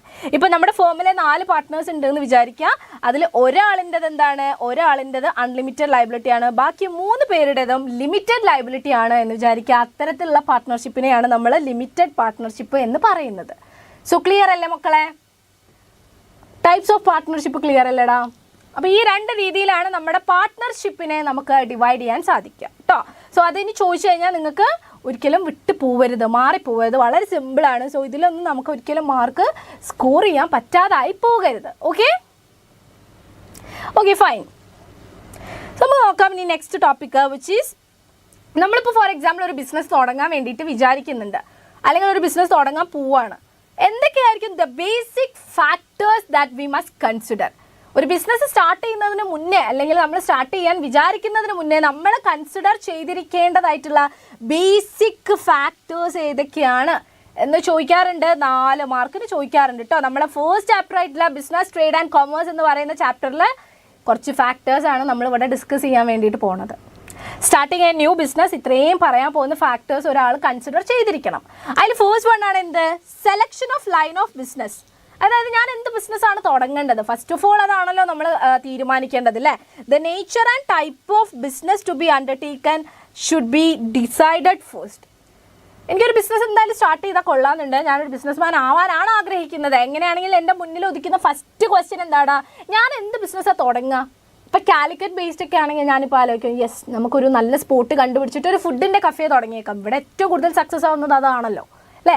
നമ്മുടെ കയ്യിലാണെങ്കിൽ കുറച്ച് വെറൈറ്റി ഡിഷസും കാര്യങ്ങളൊക്കെ ഉണ്ട് താനും കസ്റ്റമേഴ്സിന് ഓഫർ ചെയ്യാൻ വേണ്ടിയിട്ട്. സോ അതാണ് ഇവിടുത്തെ നമ്മുടെ ആദ്യത്തെ ഒരു factor. Nature and type of business ഏതാണ് വേണ്ടത് എന്നുള്ളത് ആദ്യം തന്നെ ഡിസൈഡ് ചെയ്യുക. സെക്കൻഡ് വൺ നമ്മൾ നോക്കുകയാണെങ്കിൽ സൈസ് ഓഫ് ദ ഫേം. എങ്ങനത്തെ ഒരു ബിസിനസ്സാണ് നമ്മൾ തുടങ്ങുന്നത്? ചെറിയ രീതിയിൽ തുടങ്ങിയാൽ മതിയോ? ഒരു സ്മോൾ സ്കെയിൽ ബിസിനസ് മതിയോ? അതല്ലെങ്കിൽ ഒരു മീഡിയം ആണോ? അതല്ലെങ്കിൽ വലുതായിട്ട് കുറച്ച് വലുതായിട്ട് തന്നെ തുടങ്ങിയേക്കാം, ലാർജ് സ്കെയിൽ ബിസിനസ് ആണോ? സൈസ് ഓഫ് ദ ഫേം ആണ് നെക്സ്റ്റ് നമ്മൾ കൺസിഡർ ചെയ്യേണ്ട അല്ലെങ്കിൽ ഡിസൈഡ് ചെയ്യേണ്ടതായിട്ടുള്ള ഒരു ഫാക്ടർ. അത് പല കാര്യങ്ങളനുസരിച്ചിരിക്കും. നമ്മുടെ കയ്യിലുള്ള ഫണ്ട്, നമ്മുടെ കയ്യിലുള്ള റിസോഴ്സസ്, എഫിഷ്യൻസി, ഇതെല്ലാം അനുസരിച്ചായിരിക്കും സൈസ് എങ്ങനെയാണ് വേണ്ടതെന്നുള്ളത് നമ്മൾ ഡിസൈഡ് ചെയ്യുന്നത്. നമ്മുടെ കയ്യിൽ ഫണ്ട് കുറവാണെങ്കിൽ ഓഫ് കോഴ്സ് നമുക്ക് വലിയൊരു ബിസിനസ്സിലേക്ക് പോകുന്നത് ബുദ്ധിമുട്ടായിരിക്കും അല്ലേ. സോ സൈസ് ഓഫ് ദ ഫേമും കൂടി നോക്കണം. തേർഡ് വൺ നോക്കുകയാണെങ്കിൽ choice of form of ownership. എങ്ങനത്തെ ഓണർഷിപ്പാണ് വേണ്ടത്? വെദർ സോൾ പ്രൊപ്പറേറ്റർഷിപ്പ് ആണോ വേണ്ടത്? എൻ്റെ കയ്യിൽ തന്നെ ഫണ്ടൊക്കെ ഉണ്ട്, എനിക്കാണെങ്കിൽ പാർട്ട്ണർഷിപ്പ് എന്ന് പറയുന്ന ആ ഒരു സംഭവത്തിനോട് വലിയ താല്പര്യമില്ല, വേറെയും ആൾക്കാർ വരും, സോ പിന്നീട് അത് പ്രശ്നമൊക്കെ ആവുന്ന സമയത്ത് ബുദ്ധിമുട്ടാവും എന്ന് വിചാരിച്ചിട്ട് എനിക്ക് പാർട്ട്നേഴ്സിനെ ഒന്നും ഉൾപ്പെടുത്താൻ താല്പര്യമില്ല. അങ്ങനെയാണെങ്കിൽ ഞാൻ സോൾ പ്രൊപ്പറേറ്റർഷിപ്പ് എടുക്കാം. അതല്ലെങ്കിൽ എൻ്റെ കയ്യിൽ ഫണ്ട് കുറവാണ്, എൻ്റെ 2 ഫ്രണ്ട്സ് ഉണ്ട്, അവരെയും കൂടി ഉൾപ്പെടുത്താം, അപ്പോൾ ഫണ്ട് കുറച്ചും കൂടി കിട്ടും, സോ പാർട്ട്ണർഷിപ്പ് ആക്കാം. അതല്ലാതെ ഒരു ജോയിൻറ്റ് സ്റ്റോക്ക് കമ്പനി ആയിട്ട് നമുക്ക് സ്റ്റാർട്ട് ചെയ്യാം. സോ ഓണർഷിപ്പ് എങ്ങനെയാണ് വേണ്ടത് എന്നുള്ളതും കൂടി ഡിസൈഡ് ചെയ്യണം. പിന്നെ നെക്സ്റ്റ് നോക്കുകയാണെങ്കിൽ ലൊക്കേഷൻ ഓഫ് ദ ഫേം എവിടെ വേണം? അതായത് the place where the enterprise will be located. എവിടെയാണ് നമ്മൾ ബിസിനസ്സിന് ഒരു ലൊക്കേഷൻ കാണുക? നല്ലൊരു സ്ഥലത്ത് ബിസിനസ്സിന് ലൊക്കേഷൻ വേണം. സോ എവിടെ വേണം എന്നുള്ളത് നമ്മൾ ഡിസൈഡ് ചെയ്യേണ്ടടാ അല്ലേ. So location of the firm ആണ് അല്ലെങ്കിൽ ലൊക്കേഷൻ ഓഫ് ദ ബിസിനസ് ആണ് നെക്സ്റ്റ് ഫാക്ടർ കേട്ടോ നമ്മൾ ഇമ്പോർട്ടൻ്റ് ആയിട്ട് കൺസിഡർ ചെയ്യേണ്ട. ഓക്കെ, സോ നെക്സ്റ്റ് നോക്കാം. Financing the business. ബിസിനസ്സിന് ഇനി എന്താ ആവശ്യമാണ്? ഫണ്ട് ആവശ്യമാണ് അല്ലേ. Planning the requirement of capital. നമ്മുടെ ഏത് ടൈപ്പ് ബിസിനസ് ആണ് സ്റ്റാർട്ട് ചെയ്യുന്നത്, ഏത് സൈസാണ് എന്നുള്ളതൊക്കെ തീരുമാനിച്ചു. ഇനി നമ്മൾ നോക്കണം എത്ര ക്യാപിറ്റൽ വേണം, അത് എവിടെ നിന്നൊക്കെ ഏതെല്ലാം സോഴ്സിൽ നിന്ന് നമുക്ക് അവൈലബിൾ ആണ്, അതെങ്ങനെയൊക്കെയാണ് നമ്മൾ പ്രോപ്പറായിട്ട് യൂട്ടിലൈസ് ചെയ്യുക എന്നുള്ള എല്ലാ കാര്യങ്ങളും നമ്മൾ ഡിസൈഡ് ചെയ്യണം, തീരുമാനിക്കണം, പ്ലാൻ ചെയ്യണം. സോ അതാണ് ഫിനാൻസിങ് ദ ബിസിനസ്. ബിസിനസ്സിനെ ഫിനാൻസ് ചെയ്യണം, ഫണ്ടിങ് വേണം. നെക്സ്റ്റ് വരുന്നതാണ് ഫിസിക്കൽ റിസോഴ്സസ്. ഫിസിക്കൽ റിസോഴ്സസ് എന്ന് പറയുന്നത് നമുക്ക് എന്താണ്? ലാൻഡ് ആൻഡ് ബിൽഡിംഗ് ആവശ്യമാണ്. ആ ലാൻഡ് ആൻഡ് ബിൽഡിങ്ങിലേക്ക് നമുക്ക് മെഷീനറീസ് ആവശ്യമാണ്, നമുക്ക് എക്യുപ്മെൻറ്റ്സ് ആവശ്യമാണ്, പ്രൊഡക്ഷൻ നടത്താൻ ആവശ്യമായിട്ടുള്ള റോ മെറ്റീരിയൽസ് വേണം. ഇതൊക്കെ നമ്മൾ കണ്ടുവെക്കണം. അതാണ് ഫിസിക്കൽ റിസോഴ്സസ്. നമുക്ക് ബിൽഡിങ്ങിൻ്റെ ഉള്ളിലേക്കുള്ള എക്യുപ്മെൻറ്റ്സും മെഷീൻസും അതുപോലെ പ്രൊഡക്ഷൻ നടത്താൻ ആവശ്യമായിട്ടുള്ള റോ മെറ്റീരിയൽസും ഒക്കെ നമ്മൾ കണ്ടുവെക്കണം. അതൊക്കെ കൂടിയാണ് നമ്മൾ ഫിസിക്കൽ റിസോഴ്സസ് എന്ന് പറയുന്ന ഹെഡിൽ വരുന്നത്. ആൻഡ് ഫൈനലി നമ്മൾ പ്ലാന്റ് ലേ ഔട്ട് എങ്ങനെ വേണം എന്നുള്ളത് തീരുമാനിക്കണം. പ്ലാൻ ലേ ഔട്ട് എന്ന് പറഞ്ഞാൽ എന്താണെന്നറിയോ? Designing Leh out plan showing the physical arrangement of machines and equipments. എങ്ങനെയാണ് നമ്മുടെ ബിൽഡിങ്ങിൻ്റെ ഉള്ളിലെ എന്താ പറയുക ഒരു ഇത് ചെയ്യാൻ പോകുന്നത്, നമ്മൾ എന്താ പറയുക ഉള്ളിൽ നമ്മൾ എങ്ങനെയൊക്കെയാണ് അറേഞ്ച്മെൻറ്റ്സ് നടത്താൻ പോകുന്നത്, എങ്ങനെയൊക്കെയാണ് നമ്മൾ എക്യുപ്മെൻറ്റ്സും കാര്യങ്ങളൊക്കെ നമ്മൾ ഇടാൻ വേണ്ടിയിട്ട് പോകുന്നത്, അതൊക്കെ നമ്മൾ തീരുമാനിക്കേണ്ടേ. അതാണ് പ്ലാന്റ് ലേ ഔട്ട്. നമ്മുടെ കോമ്പറ്റീറ്റേഴ്സ് ഒക്കെ ഉണ്ടായിരിക്കും, സോ അവരിൽ നിന്ന് വ്യത്യസ്തമായിട്ട് കുറച്ചും കൂടി അട്രാക്റ്റീവായിട്ട് കസ്റ്റമേഴ്സൊക്കെ വരുന്നതാണ്, ക്ലയൻസ് ഒക്കെ വരുന്നതാണ്. സോ ആ രീതിയിൽ വേണം നമ്മൾ എന്ത് ചെയ്യാൻ വേണ്ടിയിട്ട്, ഡിസൈൻ ചെയ്യാൻ വേണ്ടിയിട്ട്. സോ പ്ലാൻ ലേ ഔട്ടും നല്ല സമയമെടുത്ത് തീരുമാനിക്കേണ്ടതായിട്ടുള്ളൊരു കാര്യമാണ്. ഇൻറ്റീരിയർ അല്ലേ, ഇൻറ്റീരിയറൊക്കെ നല്ല അട്രാക്റ്റീവായിട്ട് ചെയ്യണം. സോ ഇത്രയും ഫാക്ടേഴ്സ് ആണ് കേട്ടോ ഒരു ബിസിനസ് തുടങ്ങാൻ പോകുന്ന സമയത്ത് ഒരു ബിസിനസ്മാൻ വളരെ നല്ല ഇമ്പോർട്ടൻ്റ് ആയിട്ട് ശ്രദ്ധിച്ച് കൺസിഡർ ചെയ്യേണ്ടതായിട്ടുള്ള ഫാക്ടേഴ്സ്. ഇത് നമ്മളോട് എക്സാമിന് ചോദിക്കാറുണ്ട് കേട്ടോ മക്കളെ. വളരെ സിമ്പിളായിട്ടുള്ള പോയിന്റ്സ് ആണ്. നിങ്ങളൊരു ബിസിനസ് തുടങ്ങുകയാണെങ്കിൽ നിങ്ങൾ ഇത്രയും പോയിന്റ്സ് കൺസിഡർ ചെയ്യില്ലടാ, ഇതൊക്കെ നമ്മൾ എന്തായാലും നോക്കണ്ടേ. സോ അത് തന്നെയാണ്, പക്ഷെ അത് എഴുതി വെച്ചാൽ നമുക്കൊരു 4 മാർക്ക് കിട്ടും. അപ്പോൾ നമ്മൾ എന്തായാലും അത് എഴുതണ്ടേ, വിട്ടു പോകരുത് കേട്ടോ. ഓക്കെ, സോ നമുക്ക് നെക്സ്റ്റ് ടോപ്പിക്കിലേക്ക് പോവാം, which is steps in the formation of a company. നമുക്കൊരു ചാപ്റ്റർ ആയിട്ട് തന്നെ പഠിക്കാനുണ്ട് അല്ലേ, ഫോർമേഷൻ ഓഫ് എ കമ്പനി. അതായത് ഒരു കമ്പനി ഫോം ചെയ്യുന്ന സമയത്ത് നമ്മൾ എന്താ പറയുക ഫോളോ ചെയ്യേണ്ടതായിട്ടുള്ള സ്റ്റെപ്സും പ്രൊസീജിയേഴ്സും ഒക്കെ പഠിക്കുന്നുണ്ട് നമ്മൾ ആ ഒരു ചാപ്റ്ററിൽ. സോ അതിൽ ഒരു ടോപ്പിക്കാണിത്, steps in the formation of a company. ഒരു കമ്പനി ഫോം ചെയ്യുമ്പോൾ നമ്മൾ ഫോളോ ചെയ്യേണ്ട 4 സ്റ്റെപ്പ് ഇവിടെ പറയുന്നുണ്ട്. ഏതൊക്കെയാണ്? Promotion, incorporation, capital subscription, commencement of business. നമുക്കറിയാം കമ്പനി എന്ന് പറയുന്നത് 2 ടൈപ്പ് ഉണ്ട്, പ്രൈവറ്റ് കമ്പനി ഉണ്ട്, പബ്ലിക് കമ്പനി ഉണ്ട്. ഫോർ എ പബ്ലിക് കമ്പനി, ഇനി ഒരു പബ്ലിക് കമ്പനീൻ്റെ കേസിലാണെങ്കിൽ ഈ 4 സ്റ്റെപ്പും കംപ്ലീറ്റ് ചെയ്താൽ മാത്രമേ public company can start business. Public കമ്പനിക്ക് എന്ത് ചെയ്യാൻ പറ്റുള്ളൂ? ഒരു ബിസിനസ് സ്റ്റാർട്ട് ചെയ്യാൻ വേണ്ടിയിട്ട് പറ്റത്തുള്ളൂ. ഓക്കെ. പക്ഷേ ഫോർ എ പ്രൈവറ്റ് കമ്പനി, ഒരു പ്രൈവറ്റ് കമ്പനി ആണെങ്കിൽ ആദ്യത്തെ 2 സ്റ്റെപ്പ് കംപ്ലീറ്റ് ചെയ്താൽ തന്നെ പ്രൈവറ്റ് കമ്പനിക്ക് എന്ത് ചെയ്യാൻ പറ്റും? Private company can start business. അത് മസ്റ്റായിട്ട് നോട്ട് ചെയ്ത് വെക്കണം കേട്ടോ. ഒരു പബ്ലിക് കമ്പനി ആണെങ്കിൽ മാത്രമേ ഈ 4 സ്റ്റെപ്പും അവർ ഫോളോ ചെയ്യേണ്ടതായിട്ടുള്ളൂ. ഒരു പ്രൈവറ്റ് കമ്പനി ആണെങ്കിൽ ആദ്യത്തെ 2 സ്റ്റെപ്പ് കഴിഞ്ഞാൽ തന്നെ അവർക്ക് ബിസിനസ് ചെയ്ത് തുടങ്ങാൻ പറ്റുന്നതാണ്. പ്രൊമോഷനും ഇൻകോർപ്പറേഷനും ആയാൽ തന്നെ അവർക്ക് എന്ത് ചെയ്യും? അവർക്ക് തുടങ്ങാം ബിസിനസ്. പക്ഷേ പബ്ലിക് കമ്പനി ആണെങ്കിൽ ഈ 4 സ്റ്റെപ്പും എന്തായാലും കംപ്ലീറ്റ്ലി ഫോളോ ചെയ്യണം. സോ അത് നോട്ട് ചെയ്ത് വെക്കണം. അത് ഇമ്പോർട്ടൻ്റ് ആയിട്ടുള്ളൊരു ടോപ്പിക്കാണ് കേട്ടോ മക്കളെ. ഓക്കെ. സോ എഗെയിൻ നമ്മൾ പാർട്ട്ണർഷിപ്പിലേക്ക് തന്നെയാണ് വരുന്നത്. പാർട്ട്ണർഷിപ്പ് അത്രത്തോളം ഇമ്പോർട്ടൻ്റ് ആയതുകൊണ്ടാണ്. സോ ഇനി നമ്മൾ നോക്കാൻ പോകുന്നത് എന്താണ് പാർട്ട്ണർഷിപ്പ് ഡീഡ് എന്നുള്ളതാണ്. എന്താണ് partnership deed? Yes, okay. So partnership എങ്ങനെ ഫോം ചെയ്യുന്നത്? പാർട്ട്നേഴ്സിൻ്റെ ഇടയിൽ ഒരു എഗ്രിമെൻ്റ് ഉണ്ടാവുമായിരിക്കും. ആ ഒരു എഗ്രിമെൻറ്റിൻ്റെ ബേസിസിലാണ് പാർട്ട്ണർഷിപ്പ് ഫോം ചെയ്യുന്നത്. സോ പാർട്ട്ണർഷിപ്പിൻ്റെ എഗ്രിമെൻ്റ് എന്ന് പറയുന്നത് ഓറൽ ആവാം, റിട്ടൺ ആവാം. ഒന്നുകിൽ നമ്മൾ വെറുതെ പറഞ്ഞു വെച്ചതാവാം, അതല്ലെങ്കിൽ റിട്ടണും ആവാം. ഇനി റിട്ടൺ ആണെങ്കിൽ റിട്ടൺ എഗ്രിമെൻറ്റിനെ നമ്മൾ വിളിക്കുന്ന പേരാണ് പാർട്ട്ണർഷിപ്പ് ഡീഡ് എന്നുള്ളത് കേട്ടോ. The written agreement of a partnership is called partnership deed. ആ റിട്ടൺ എഗ്രിമെൻറ്റിൽ ഉണ്ടായിരിക്കും നമ്മുടെ പാർട്ട്ണർഷിപ്പിൻ്റെ ടേംസ് ആൻഡ് കണ്ടീഷൻസ്, അതുപോലെ തന്നെ പാർട്ട്നേഴ്സ് സമ്മതിച്ചിട്ടുള്ള എഗ്രി ചെയ്തിട്ടുള്ളതായിട്ടുള്ള എല്ലാ കാര്യങ്ങളും നമ്മുടെ ഡീഡിൽ പറഞ്ഞിട്ടുണ്ടായിരിക്കും. എന്തൊക്കെയാണ്, എങ്ങനെയൊക്കെയാണ് നമ്മുടെ ഫേമിൻ്റെ കാര്യങ്ങൾ എന്നുള്ളതൊക്കെ നമ്മുടെ പാർട്ട്ണർഷിപ്പ് ഡീഡിൽ വ്യക്തമായിട്ട് മെൻഷൻ ചെയ്തിട്ടുണ്ടായിരിക്കും. സോ പാർട്ട്ണർഷിപ്പ് ഡീഡ് എന്താണെന്നുള്ളത് ക്ലിയർ അല്ലടാ? The written agreement of a partnership is called partnership deed. ഇനി നോക്കി വെക്കേണ്ടത് it contains the following aspects. എന്തൊക്കെയാണ് നമ്മുടെ പാർട്ട്ണർഷിപ്പ് ഡീഡിൽ ഉണ്ടാവുക എന്നുള്ളത് നമ്മളോട് ചോദിക്കാറുണ്ട്. സോ അതും കൂടി നോട്ട് ചെയ്ത് വെക്കുക. പാർട്ട്ണർഷിപ്പ് ഡീഡിൽ നമ്മുടെ ഫേമിൻ്റെ പേരുണ്ടായിരിക്കും, നെയിം ഓഫ് ദ ഫേം, അതുപോലെ തന്നെ nature of business and location of the business. എന്ത് ടൈപ്പ് ഓഫ് ബിസിനസ്സാണ് നമ്മൾ ഹാൻഡിൽ ചെയ്യുന്നത്, അതുപോലെ തന്നെ നമ്മുടെ ബിസിനസ് എവിടെയാണ് നിൽക്കുന്നത്, ലൊക്കേഷൻ എവിടെയാണ് എന്നുള്ളത് അതിലുണ്ടാവും. ഡ്യൂറേഷൻ ഓഫ് ബിസിനസ് ഉണ്ടായിരിക്കും. അതായത് നമ്മളൊരു പ്രത്യേക കാലയളവിലേക്കാണ് എന്നുണ്ടെങ്കിൽ ആ ഒരു കാലയളവ് അതിനകത്ത് മെൻഷൻ ചെയ്തിട്ടുണ്ടായിരിക്കും. പിന്നെ നമ്മൾ നോക്കുകയാണെങ്കിൽ investment made by each partners. എത്ര പാർട്ട്നേഴ്സ് ഉണ്ട്, അവരൊക്കെ ഇൻവെസ്റ്റ് ചെയ്തിട്ടുള്ള എമൗണ്ട് എത്രയാണ് എന്നുള്ളത് പാർട്ട്ണർഷിപ്പ് ഡീഡിൽ കാണും. പിന്നെ distribution of profit and losses. നമ്മുടെ ഫേമിൽ നിന്നും ജനറേറ്റ് ചെയ്യപ്പെടുന്ന പ്രോഫിറ്റ് ആയാലും അത് നഷ്ടം, ലോസ് ആയാലും എങ്ങനെയാണ് ഡിസ്ട്രിബ്യൂട്ട് ചെയ്യേണ്ടത്, ഏത് റേഷ്യോയിലാണ് എന്നുള്ളതൊക്കെ അതിലുണ്ടാവും. പിന്നെ ഡ്യൂട്ടീസ് ആൻഡ് ഒബ്ലിഗേഷൻ ഓഫ് പാർട്ട്നേഴ്സിൻ്റെ ഡ്യൂട്ടി എന്തൊക്കെയാണ്, അവരുടെ ഒബ്ലിഗേഷൻ എന്താണ് എന്നുള്ളത് നമ്മുടെ ഡീഡിൽ ഉണ്ടായിരിക്കും. പിന്നെ provision regarding admission, retirement, expulsion of a partner. നമ്മുടെ പാർട്ട്ണർഷിപ്പിലേക്ക് ഇപ്പോൾ 3 പേരുള്ള ഒരു പാർട്ട്ണർഷിപ്പിലേക്ക് എഗെയിൻ ഒരാളും കൂടി അഡ്മിറ്റ് ആയിട്ട് വരികയാണ്, അല്ലെങ്കിൽ ഉള്ള ഒരാൾ റിട്ടയർ ആയിട്ട് പോവുകയാണ്, അതല്ലെങ്കിൽ ഒരാളെ നമ്മൾ പുറത്ത് വെക്കുകയാണ് അയാളുടെ എന്തെങ്കിലും ഒരു പ്രവൃത്തി ദോഷം കൊണ്ട്. സോ ഇങ്ങനെയൊക്കെയുള്ള സമയത്ത് നമ്മൾ ഫോളോ ചെയ്യേണ്ടതായിട്ടുള്ള പ്രൊവിഷൻസ് നമ്മുടെ ഡീഡിൽ പറയും. പിന്നെ നോക്കുകയാണെങ്കിൽ വിഡ്രോവൽ അലോവബിൾ ടു പാർട്ട്നേഴ്സിന് ഫേമിൽ നിന്നും എത്രത്തോളം എമൗണ്ട് വിഡ്രോ ചെയ്യാം, എത്ര വരെ നമുക്ക് വിഡ്രോ ചെയ്യാം. പിന്നെ ഇൻട്രസ്റ്റ് ഓൺ ഡ്രോയിങ്സ്, അങ്ങനെ വിഡ്രോ ചെയ്യുകയാണെങ്കിൽ അതിന് ഇൻട്രസ്റ്റ് എത്ര വരും എന്നുള്ളത് മെൻഷൻ ചെയ്യും.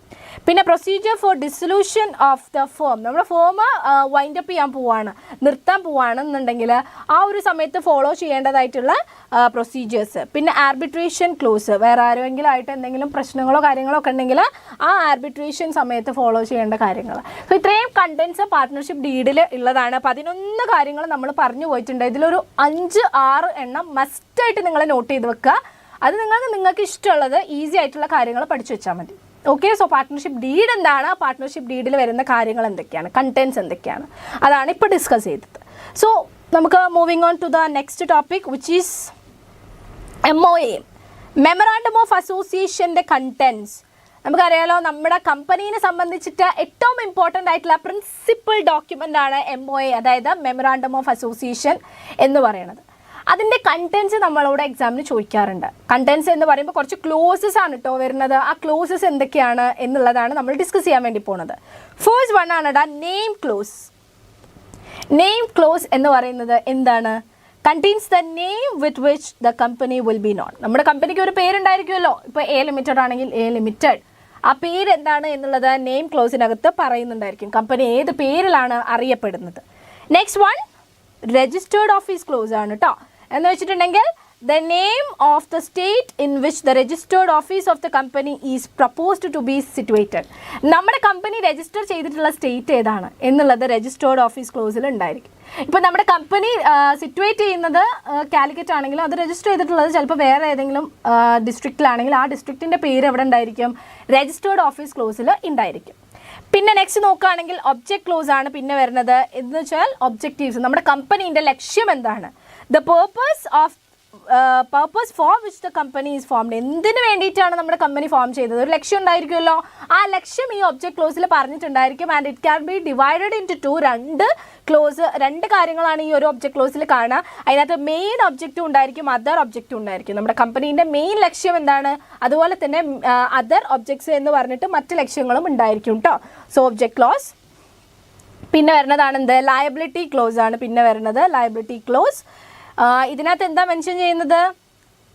This clause limits the liability of the members to the amount unpaid on the shares held by them. ഓരോ ഷെയർ ഹോൾഡേഴ്സിൻ്റെയും കയ്യിൽ എത്രയാണോ ഷെയർ ഉള്ളത് അതിൽ അവർ എത്രയാണോ പേ ചെയ്യാനുള്ളത്, അൺപെയ്ഡ് ആയിട്ടുള്ളത്, അത്രയും മാത്രമാണ് അവരുടെ ലയബിലിറ്റി വരിക എന്നുള്ളത് ലയബിലിറ്റി ക്ലോസിൽ മെൻഷൻ ചെയ്തിട്ടുണ്ടായിരിക്കും. ഫോർ എക്സാമ്പിൾ ഒരു ഷെയർ ഹോൾഡറിൻ്റെ കയ്യിൽ ഉള്ള ഷെയർ, ഇപ്പോൾ ഒരു ഷെയർ ഉണ്ട് ഒരു ഷെയർ ഹോൾഡറിൻ്റെ കയ്യിലെന്ന് വിചാരിക്കുക. അയാൾ അതിന് 10 രൂപയാണ് വില. അതിനൊരു 5 രൂപ അയാൾ എന്ത് ചെയ്തിട്ടുണ്ട്? പേ ചെയ്തിട്ടുണ്ട്. 5 രൂപ അയാൾ പെയ്ഡാണ്. ബാക്കി 5 എന്താണപ്പോൾ? അൺപെയ്ഡ് ആണ് അല്ലേ. സോ ആ ഒരു ഷെയർ ഹോൾഡറിൻ്റെ ലയബിലിറ്റി എന്ന് പറയുന്നത് അൺപേ ചെയ്തിട്ടുള്ള ഈ 5 രൂപയില്ലേ, അത് അത്രയും ആയിരിക്കും അയാളുടെ ഒരു ലയബിലിറ്റി. അതാണ് അയാളുടെ ലയബിലിറ്റി അത്രയേ ഉള്ളൂ എന്നാണ് എവിടെ പറയുന്നുണ്ടായിരിക്കുക? ലയബിലിറ്റി ക്ലോസിൽ പറയുന്നുണ്ടായിരിക്കുക. അതായത് ഷെയർ ഹോൾഡറിൻ്റെ കയ്യിൽ അയാൾ ഹെൽഡ് ചെയ്ത് വെച്ചിട്ടുള്ള ഷെയറിൻ്റെ മുകളിൽ എത്ര രൂപയാണോ ഇനി അയാൾ കമ്പനിയിലേക്ക് പേ ചെയ്യാനുള്ളത് അത്രയും മാത്രമായിരിക്കും അയാളുടെ ഒരു ലയബിലിറ്റി വരുന്നുണ്ടായിരിക്കുക. ഓക്കെ അല്ലേ? നെക്സ്റ്റ് നോക്കുകയാണെങ്കിൽ ക്യാപിറ്റൽ ക്ലോസ് ആണ്. ക്യാപിറ്റൽ ക്ലോസിൽ പറയുന്നത് maximum amount of capital that can be raised by the company. കമ്പനിക്ക് റേസ് ചെയ്യാൻ പറ്റുന്ന ക്യാപിറ്റലിൻ്റെ മാക്സിമം എത്രയാണ് അത് ക്യാപിറ്റൽ ക്ലോസിൽ ഉണ്ടായിരിക്കും. അതിൻ്റെ അപ്പുറത്തേക്ക് ഒരു കമ്പനിക്ക് ക്യാപിറ്റൽ എന്ത് ചെയ്യാൻ പറ്റത്തില്ല? റേസ് ചെയ്യാൻ വേണ്ടിയിട്ട് പറ്റത്തില്ല. ഓക്കെ അല്ലേ? സോ ഇത്രയുമാണ് നമ്മുടെ clauses. Clauses means contents of MOA കേട്ടോ. MOAയിൽ വരുന്ന കണ്ടൻസ് ആണ്. നമുക്ക് നെയിം ക്ലോസ് ഉണ്ട്, രജിസ്റ്റേർഡ് ഓഫീസ് ക്ലോസ് ഉണ്ട്, ഒബ്ജക്റ്റ് ക്ലോസ് ഉണ്ട്, ലയബിലിറ്റി ക്ലോസ് ഉണ്ട്, ക്യാപിറ്റൽ ക്ലോസ് ഉണ്ട്. മനസ്സിലായില്ലേ? സെറ്റ് ആയില്ലേ? ഇതൊക്കെ ഇപ്പോൾ തന്നെ അങ്ങോട്ട് മനസ്സിലാക്കി പോയാൽ മതി. നമ്മൾ പിന്നീട് പഠിക്കേണ്ടതായിട്ടുള്ള കാര്യങ്ങളൊന്നും ഇതിലില്ല. ഒക്കെ സിമ്പിളാണ്. ഓക്കെ അല്ലേടാ? യെസ്, സെറ്റാണ്. ഓക്കെ. സോ ഇനി നമുക്ക് നെക്സ്റ്റ് നോക്കാനുള്ള topic difference between goods and services ആണ് കേട്ടോ. ഇത് എക്സാമിന് ചോദിക്കാറുണ്ട്. വളരെ സിമ്പിളാണ്, പക്ഷേ എക്സാമിന് ചോദിക്കാറുണ്ട്. ഗുഡ്സും സർവീസസും തമ്മിലുള്ള ഡിഫറൻസസ് എന്താണ് നമുക്ക് നോക്കാം. സർവീസ് ഉണ്ട്, ഗുഡ്സ് ഉണ്ട് കേട്ടോ. സർവീസ് എന്ന് പറയുന്നത് ഒരു ആക്ടിവിറ്റി അല്ലെങ്കിൽ ഒരു പ്രോസസ്സാണ്. സർവീസ് എന്ന് പറയുന്നത് നമുക്ക് കാണാനോ തൊടാനോ പറ്റുന്ന ഒരു സാധനമാണോ? അല്ല, അതൊരു ആക്ടിവിറ്റിയാണ്, അതല്ലെങ്കിൽ ഒരു പ്രോസസ്സാണ്. പക്ഷെ നേരെ തിരിച്ച് ഗുഡ്സിലേക്ക് വരുന്ന സമയത്ത് it is A physical object. അതൊരു ഫിസിക്കൽ ഒബ്ജക്റ്റ് തന്നെയാണ്, ഒരു സാധനം തന്നെയാണ്. നമുക്ക് കാണാം, തൊടാം, ഫീൽ ചെയ്യാം, ടച്ച് ചെയ്യാം ഒക്കെ പറ്റുന്ന ഒരു സാധനമായിരിക്കും എന്ത്? ഗുഡ്സ് എന്ന് പറയുന്നത്. ഇപ്പോൾ ഇതെന്താണ്? ഇതൊരു ഫോണാണ്, ഇത് നമ്മുടെ ടാബിൻ്റെ പെന്നാണ്. ഇതൊക്കെ എന്താണ്? ഗുഡ്സ് ആണ്, കാണാൻ പറ്റും അല്ലേ? സോ നെക്സ്റ്റ് നോക്കുകയാണെങ്കിൽ സർവീസസ് ആർ ഇൻടാഞ്ചിബിൾ. സർവീസ് എന്ന് പറയുന്നത് ഇൻടാഞ്ചിബിൾ ആയിട്ടുള്ള കാര്യമാണ്. നമുക്ക് കാണാനോ തൊടാനോ ഒന്നും പറ്റില്ല, but we can felt only. നമുക്കത് ഫീൽ ചെയ്യാൻ പറ്റും, പക്ഷെ കാണാനോ തൊടാനോ ഒന്നും പറ്റത്തില്ല. പക്ഷേ ഗുഡ്സിലേക്ക് വരുന്ന സമയത്ത് ഗുഡ്സ് ഒരു ഫിസിക്കൽ ഒബ്ജക്റ്റ് ആണ് എന്നുള്ളത് കൊണ്ട് തന്നെ അത് ടാഞ്ചിബിൾ ആണ്, കാണാനും തൊടാനും ഒക്കെ പറ്റുന്ന കാര്യങ്ങളാണ് ഗുഡ്സ് എന്ന് പറയുന്നത്. നെക്സ്റ്റ് നോക്കാം, ഇൻകൺസിസ്റ്റൻ്റ് ആണ്. അതായത് ഇൻകൺസിസ്റ്റൻ്റ് എന്ന് പറയുന്നത് സർവീസ് എന്ന് പറയുന്നത് ഓരോരുത്തർക്കും ഓരോ രീതിയിലാണ് കൊടുക്കുന്നുണ്ടായിരിക്കുക. കോൺസ്റ്റൻ്റ് ആയിട്ട് ഒരുപോലെ ആയിരിക്കില്ല. ഇപ്പം ഞാൻ ഡോക്ടറിൻ്റെ അടുത്ത് പോയി, വേറൊരാളും ഡോക്ടറെ കാണിക്കാൻ വന്നു. രണ്ടുപേരെയും ഡോക്ടർ ഒരേപോലെ ആയിരിക്കും ചികിത്സിക്കുന്നുണ്ടായിരിക്കുക? ഇല്ല. ഇപ്പം എൻ്റെ ഒരു സ്ട്രെങ്ത്തും എൻ്റെ ഒരു ബോഡി ടൈപ്പും അല്ലെങ്കിൽ അതൊക്കെ നോക്കിയിട്ടായിരിക്കും എനിക്ക് ഡോക്ടർ സർവീസ് എന്നെ ചികിത്സിക്കുന്നുണ്ടായിരിക്കും. അതുപോലെ മറ്റാളുടെ ഒരു രീതിയിലായിരിക്കും അയാളെ ചികിത്സിക്കുന്നുണ്ടായിരിക്കുക. സോ സർവീസസ് എന്താണ്, ഇൻകൺസിസ്റ്റൻ്റ് ആണ്. ഓരോരുത്തർക്കും ഓരോ രീതിയിലാണ് സർവീസ് പ്രൊവൈഡ് ചെയ്യുന്നുണ്ടായിരിക്കുക. പക്ഷേ ഗുഡ്സിലേക്ക് വരുന്ന സമയത്ത് വിച്ച് ഈസ് കൺസിസ്റ്റൻ്റ് ആണ്. നമ്മൾ ടെക്നോ ടിപ്പ് എന്ന് പറയുന്ന ഒരു പെന്ന് നമ്മൾ പോയി വാങ്ങിയിട്ടുണ്ടെങ്കിൽ അത് ഞാൻ വാങ്ങിയാലും ആ ഒരു പെന്ന് തന്നെയാണ് കിട്ടുക, നിങ്ങൾ പോയി വാങ്ങിയാലും ആ ഒരു പെന്ന് തന്നെയാണ് കിട്ടുക. ആര് പോയി വാങ്ങിയാലും ടെക്നോ ടിപ്പ് വേണമെന്ന് പറഞ്ഞാൽ ടെക്നോ ടിപ്പ് തന്നെ കിട്ടുള്ളൂ. കൺസിസ്റ്റൻ്റ് ആണ്, ഒരേ സാധനമാണ് എല്ലാവർക്കും കിട്ടുന്നുണ്ടായിരിക്കുക. നെക്സ്റ്റ് ഇൻസെപ്പറബിൾ ആണ്. ഇൻസെപ്പറബിൾ മീൻസ് പ്രൊഡക്ഷനും കൺസംഷനും എന്താണ്, ഒരേ സമയത്ത് നടക്കും സർവീസിൽ. ഇപ്പം നേരത്തെ പറഞ്ഞ പോലെ ഇപ്പോൾ എനിക്കൊരു അസുഖം വന്നു, ഞാൻ ഡോക്ടറിൻ്റെ അടുത്ത് പോകാൻ വേണ്ടിയിട്ട് ഞാനിപ്പോൾ വേറൊരാളെ പറഞ്ഞു വിട്ടിട്ട് നീ ഡോക്ടറിൻ്റെ അടുത്ത് പോയിട്ട് നിന്നെ ചികിത്സിച്ചിട്ട് വാ, എന്നിട്ട് എനിക്കത് എന്ത് ചെയ്താൽ മതി, ട്രാൻസ്ഫർ ചെയ്ത് തന്നാൽ മതി എന്ന് പറയാൻ പറ്റുമോ? അല്ലെങ്കിൽ കുറച്ച് ചികിത്സ നീ വാങ്ങിയിട്ട് കവറിലിട്ടിട്ട് വരൂ എന്ന് പറയാൻ പറ്റുമോ? ഇല്ല.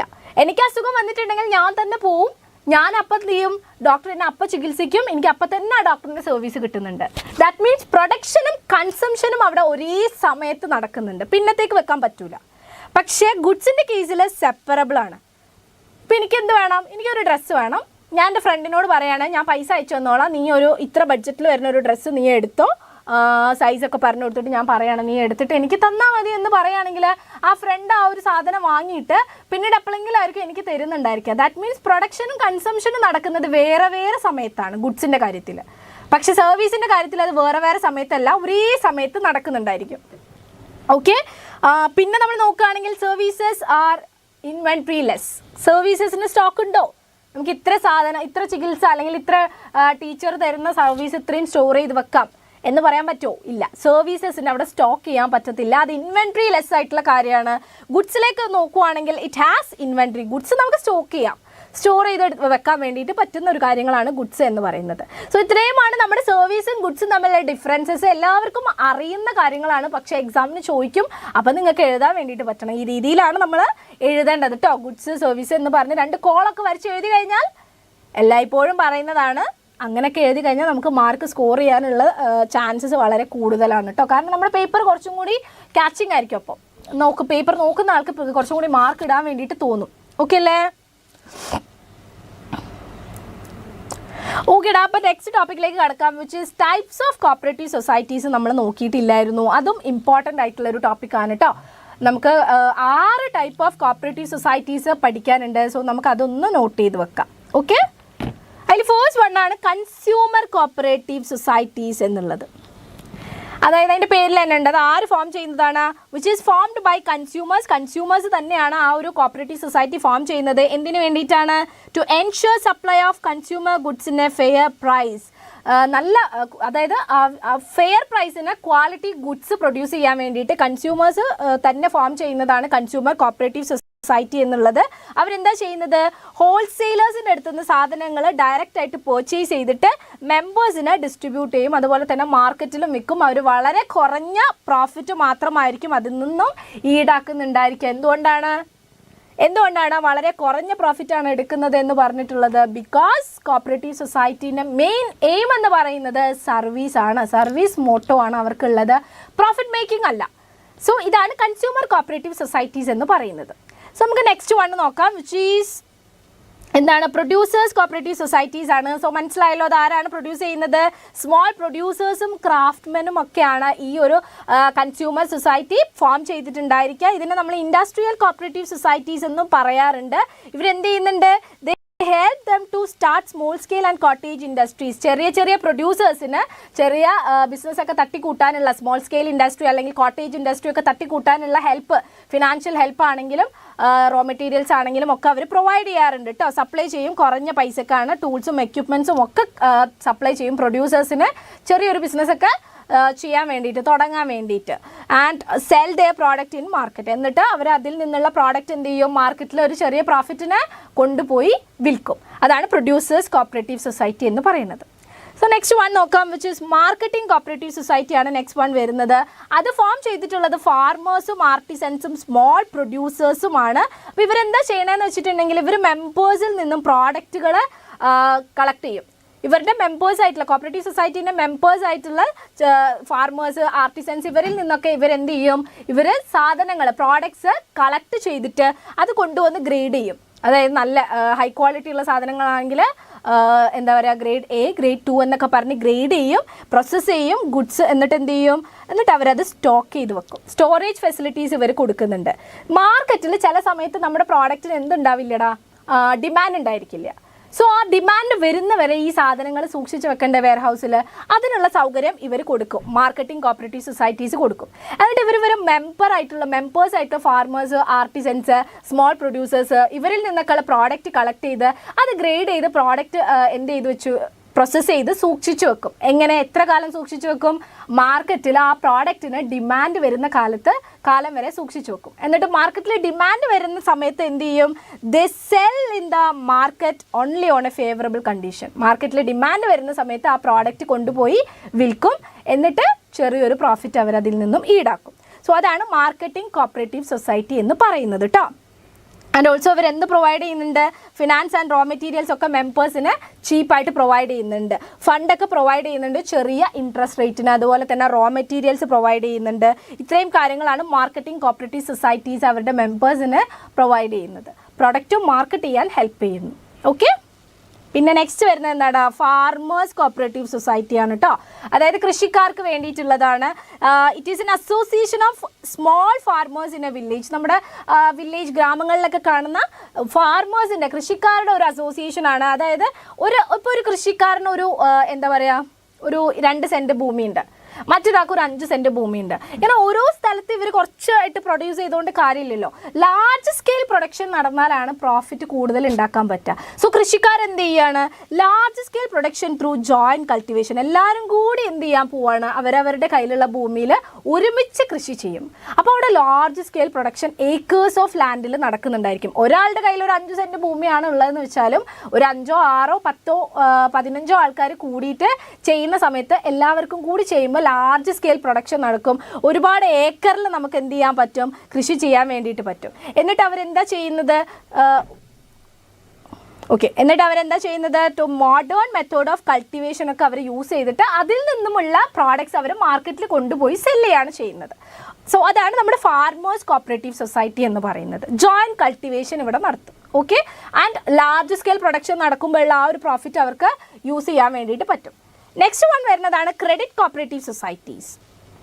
എന്ന് വെച്ചാൽ എന്താണ്, ക്രെഡിറ്റ് കോപ്പറേറ്റീവ് സൊസൈറ്റി എന്ന് പറഞ്ഞു കഴിഞ്ഞാൽ they provide short term finance to the members. അവരുടെ മെമ്പേഴ്സിന് അവരെന്ത് പ്രൊവൈഡ് ചെയ്യുന്നുണ്ട്, ഫിനാൻസ്, ഫണ്ട് ഫെസിലിറ്റീസ് കൊടുക്കും. എങ്ങനെയാണ് കൊടുക്കുന്നതെന്ന് വെച്ചിട്ടുണ്ടെങ്കിൽ ചീപ്പായിട്ടുള്ള ചെറിയൊരു ഇൻട്രസ്റ്റ് റേറ്റിന് ആണ് കൊടുക്കുന്നുണ്ടായിരിക്കുക കേട്ടോ.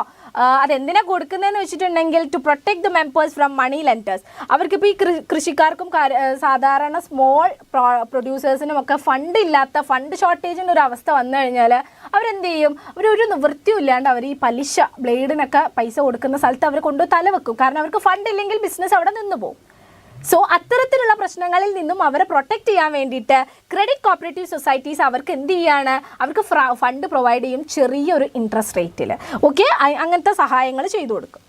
നെക്സ്റ്റ് വൺ വരുന്നത് കോപ്പറേറ്റീവ് ഹൗസിംഗ് സൊസൈറ്റീസ് ആണ്. അതെന്താണ്, ഹൗസിംഗ് സൊസൈറ്റീസ് ആണ്. അതിൻ്റെ പേരിൽ തന്നെ ഉണ്ടല്ലേ, to provide housing facilities to the members. അവരുടെ മെമ്പേഴ്സിന് വീട് സൗകര്യമില്ലാത്തവർക്ക് വീട് സൗകര്യം കൊടുക്കുക ചെറിയ റേറ്റിന്. അതൊന്നെങ്കിൽ വാങ്ങിക്കുക അവർക്ക്, അതല്ലെങ്കിൽ റെൻ്റൽ ബേസിസിലായിരിക്കും കൊടുക്കുന്നുണ്ടായിരിക്കും, അതല്ലെങ്കിൽ അവർക്ക് സ്വന്തമായിട്ട് വാങ്ങിക്കാം. ഇനി വാങ്ങിക്കുന്ന സമയത്താണെങ്കിലും വീടിന് വില കുറഞ്ഞ് വാങ്ങിക്കാം, അതല്ലെങ്കിൽ ഇൻസ്റ്റാൾമെൻറ്റ് ബേസിസ് അവർക്ക് അവൈലബിൾ ആക്കി കൊടുക്കും. അതല്ല റെൻ്റൽ ബേസിസിലാണെങ്കിൽ കുറഞ്ഞ വാടകയ്ക്ക് താമസ സൗകര്യം അവർക്ക് കൊടുക്കും മെമ്പേഴ്സിന്. ഇതൊക്കെയാണ് നമ്മുടെ കോപ്പറേറ്റീവ് ഹൗസിംഗ് സൊസൈറ്റീസ് ചെയ്യുന്നത്. സോ ഇത്രയും കാര്യങ്ങൾ നിങ്ങൾ നോട്ട് ചെയ്ത് വെക്കുക. Types of cooperative societies important ആണ്. 6 കോപ്പറേറ്റീവ് സൊസൈറ്റീൻ്റെ ടൈപ്പാണ് നമ്മളിപ്പോൾ ഡിസ്കസ് ചെയ്ത് പോയത്. ഓക്കെ അല്ലേ? ഓക്കേടാ. യെസ്. സോ നെക്സ്റ്റ് വരുന്ന ടോപ്പിക്കാണ് ഫീച്ചേഴ്സ് ഓഫ് HUF, അതായത് ഹിന്ദു അൺഡിവൈഡഡ് ഫാമിലി. നമ്മൾ പഠിച്ചിട്ടുണ്ടായിരുന്നു അല്ലേ, അതിൻ്റെ 2ാമത്തെ ചാപ്റ്ററിൽ നമ്മൾ പഠിച്ചിട്ടുണ്ട് ജോയിൻറ്റ് ഹിന്ദു ഫാമിലി എന്ന് പറയുന്ന ബിസിനസ്. സോ അതിൻ്റെ കുറച്ച് ഫീച്ചേഴ്സാണ് ഇവിടെ നമ്മൾ ഡിസ്കസ് ചെയ്യാൻ പോകുന്നത്. ഇതും എക്സാമിന് ചോദിക്കുന്ന ഒരു ടോപ്പിക്കാണ്. ഇതിൻ്റെ ഫീച്ചേഴ്സ് ഡിസ്കസ് ചെയ്യുന്ന സമയത്ത് നിങ്ങൾക്ക് ഇതിൻ്റെ അഡ്വാൻറ്റേജ് മനസ്സിലാവും, ഡിസഡ്വാൻറ്റേജ് മനസ്സിലാവും, എല്ലാം നമുക്ക് മനസ്സിലാവും കേട്ടോ. So first one, formation. എങ്ങനെയാണ് ഫോം ചെയ്യുന്നത്, ഓരോ HUFും ഫോം ചെയ്യുന്നത് എങ്ങനെയാണ് എന്ന് വെച്ചിട്ടുണ്ടെങ്കിൽ To form a joint Hindu family business, there should be at least 2 members in the family and ancestral property to be inherited by them. ഒരു എച്ച് യു എഫ് സ്റ്റാർട്ട് ചെയ്യണമെന്നുണ്ടെങ്കിൽ ആ ഒരു ഫാമിലിയിൽ, ഒരു ഫാമിലി ബിസിനസ് ആണല്ലോ എച്ച് യു എഫ് എന്ന് പറയുന്നത്, ആ ഒരു ഫാമിലിയിൽ അറ്റ്ലീസ്റ്റ് 2 മെമ്പേഴ്സ് ഉണ്ടായിരിക്കണം. ആൻഡ് ഓൾസോ അവർക്ക് എന്തും ഉണ്ടായിരിക്കണം, ആൻസിസ്ട്രൽ പ്രോപ്പർട്ടി ഉണ്ടായിരിക്കണം. അതായത് കാലങ്ങളായിട്ട് കൈമാറി വന്നിട്ടുള്ള സ്വത്ത് വകകളുള്ള ഒരു ഫാമിലിയും ആയിരിക്കണം. ഇത് രണ്ടും ഉണ്ടെങ്കിൽ അവർക്ക് ഈസി ആയിട്ട് എന്ത് ചെയ്യാം, ഒരു H U F business start ചെയ്യാവുന്നതാണ്. Okay, next one liability. ഇനി ഇവരുടെ ലയബിലിറ്റി എങ്ങനെയുള്ളതാണ്? The liability of co-partners is limited. അതായത് നമ്മുടെ co-partners എന്ന് പറഞ്ഞിട്ടുണ്ടെങ്കിൽ ഫാമിലിയിലെ മെമ്പേഴ്സിനെ നമ്മൾ വിളിക്കുന്ന പേര് co-partners എന്നായിരുന്നു. സോ co-partnersന്റെ ലയബിലിറ്റി ലിമിറ്റഡ് ആണ് to the extent of share in the ancestor property. അതായത് ആ ഒരു ആൻസിസ്ട്രൽ പ്രോപ്പർട്ടി, ആ ഒരു സ്വത്തിൽ ഓരോരുത്തർക്കും എത്രയാണോ ഷെയർ ഉള്ളത്, ആ ഒരു ഷെയർ വരെ അവരുടെയൊക്കെ ലയബിലിറ്റി ലിമിറ്റഡ് ആണ്. ബട്ട് നമ്മുടെ liability of the Kartha is unlimited. നമ്മുടെ ഫാമിലി ബിസിനസ് ഹാൻഡിൽ ചെയ്യുന്നത്, കൺട്രോൾ ചെയ്യുന്നത് ആ ഒരു ഫാമിലിയിലത്തെ ഏറ്റവും അറ്റ്മോസ്റ്റ് എൽഡർ ആയിട്ടുള്ള മെമ്പറാണ്. പുള്ളീനെ നമ്മൾ കർത്ത എന്നാണ് പറയാറുള്ളത്. കർത്താൻ്റെ ലയബിലിറ്റി എങ്ങനെയാണ് വരുന്നതെന്ന് ചോദിച്ചിട്ടുണ്ടെങ്കിൽ അൺലിമിറ്റഡ് ആണ്. അതായത് ബിസിനസ്സിൽ എന്തെങ്കിലും നഷ്ടം വന്നിട്ടുണ്ടെങ്കിൽ അയാളുടെ പേഴ്സണൽ ആയിട്ടുള്ള എല്ലാ പ്രോപ്പർട്ടി വിറ്റിട്ടാണെങ്കിലും കർത്ത എന്ത് ചെയ്യേണ്ടി വരും, കടങ്ങൾ വീട്ടേണ്ടതായിട്ട് വരും. പക്ഷേ co-partnersനെ നോക്കുകയാണെങ്കിൽ അങ്ങനെയൊന്നും ചെയ്യേണ്ട. അവർക്ക് ഫാമിലിയിൽ എത്രത്തോളം സ്വത്തിൽ അവകാശം ഉണ്ടോ ആ സ്വത്തിൻ്റെ അവകാശം വരെ അവർക്ക് ലയബിലിറ്റി ഉള്ളൂ. അല്ലാണ്ട് അവരുടെ പേഴ്സണൽ ആയിട്ടുള്ള വേറെ കാര്യങ്ങളൊന്നും അവർ യൂസ് ചെയ്യേണ്ട. അവരുടെ ലയബിലിറ്റി ലിമിറ്റഡ് ആണ്. ഇനി കൺട്രോൾ ആരാ ചെയ്യണം? നമ്മളിപ്പോൾ പറഞ്ഞല്ലോ, the control of the family is എന്താ പറയുക, വെസ്റ്റഡ് വിത്ത് ദ കർത്ത. കർത്തൻ്റെ കയ്യിലാണ് നമ്മുടെ ഫാമിലി ബിസിനസ്സിൻ്റെ കൺട്രോൾ വരുന്നത്. പുള്ളിയാണ് നമ്മുടെ ഫാമിലിയിലെ ഏറ്റവും elder most member. Okay, so control വരുന്നത് കർത്തൻ്റെ കയ്യിലാണ്. ഇനി കണ്ടിന്യൂറ്റി. നമ്മുടെ ബിസിനസ് എങ്ങനെയാണ്, കണ്ടിന്യൂ ചെയ്യൂലേ എന്നൊക്കെ നിങ്ങൾക്ക് പറയാൻ പറ്റുന്നുണ്ടോ? ഇപ്പോൾ സോൾ പ്രൊപ്രൈറ്റർഷിപ്പ് ആണെങ്കിൽ ഒരേ ഒരു ഓണറാണ്, പുള്ളി മരിച്ചു പോയി കഴിഞ്ഞാൽ ബിസിനസ് നമ്മൾ സ്റ്റോപ്പ് ചെയ്യേണ്ടതായിട്ട് വരും. കണ്ടിന്യൂ ചെയ്യാൻ പറ്റത്തില്ല. പക്ഷേ നമ്മൾ എച്ച് യു എഫിലേക്ക് വരുന്ന സമയത്ത് the business continues even after the death of the karta മരിച്ചു പോയി എന്ന് തന്നെ വെക്കട്ടെ, എന്നാലും ബിസിനസ്സിന് അത് ബാധിക്കുന്നില്ല. കാരണം നമ്മുടെ ഫാമിലിയിലെ നെക്സ്റ്റ് എൽഡർ മോസ്റ്റ് മെമ്പർ ആരാണോ അയാൾ വന്നിട്ട് നമ്മുടെ കർത്ത എന്ന് പറയുന്ന ആ ഒരു സ്ഥാനത്തേക്ക് വരും. ആൻഡ് നമ്മുടെ ബിസിനസ് മുന്നോട്ട് പോയിക്കൊണ്ടേയിരിക്കും. അല്ലാണ്ട് കർത്ത എന്ന് പറയുന്ന ആളുടെ ഒരു മരണമൊന്നും നമ്മുടെ ബിസിനസ്സിനെ ബാധിക്കുന്നില്ല. Next minor members. മൈനർ ആയിട്ടുള്ള മെമ്പേഴ്സ് നമ്മുടെ ബിസിനസ്സിൽ ഉണ്ടായിരിക്കുമോ? എച്ച് യു എഫിൽ സാധാരണഗതിയിൽ ഉണ്ടാവാറില്ല. എച്ച് യു എഫ് ബിസിനസ്സിൽ ഉണ്ടായിരിക്കുമോടാ? കാണും. ബിക്കോസ് എച്ച് യു എഫ് ബിസിനസ്സിലെ മെമ്പർ ആവണം എന്നുള്ളതിൻ്റെ ഒരേ ഒരു ക്രൈറ്റീരിയ എന്ന് പറയുന്നത് ആ ഫാമിലിയിൽ ജനിച്ചിരിക്കണം എന്നുള്ളത് മാത്രമാണ്. ബർത്ത് ഇൻ ദ ഫാമിലി മാത്രമാണ് ആ ഒരു ബിസിനസ്സിലെ മെമ്പർ ആവണം എന്നുള്ളതിൻ്റെ ഒരു ബേസിസ്. സോ അതുകൊണ്ട് minors can also be the member of the family. മൈനേഴ്സും എന്താണ്, ഫാമിലി മെമ്പറായിട്ട് ഉണ്ടായിരിക്കും, ബിസിനസ്സിൽ മെമ്പറായിട്ട് ഉണ്ടായിരിക്കും, പക്ഷെ അവർക്ക് ലയബിലിറ്റി ഒന്നും ഉണ്ടായിരിക്കില്ല കേട്ടോ. So miners can also B member of the business. So ഇത്രയുമാണ് അതിൻ്റെ ഫീച്ചേഴ്സ് കേട്ടോ, അതിൻ്റെ പ്രത്യേകതകൾ. അപ്പോൾ അതിൻ്റെ മീനിങ് നമ്മൾ ഡിസ്കസ് ചെയ്തു. ഇതിൻ്റെ കൂടെ തന്നെ പ്രത്യേകതകൾ പറഞ്ഞപ്പോൾ അതിൻ്റെ മീനിങ് നിങ്ങൾക്ക് മനസ്സിലായി. സോ നമുക്ക് നെക്സ്റ്റ് ടോപ്പിക്കിലേക്ക് പോവാം അല്ലേ?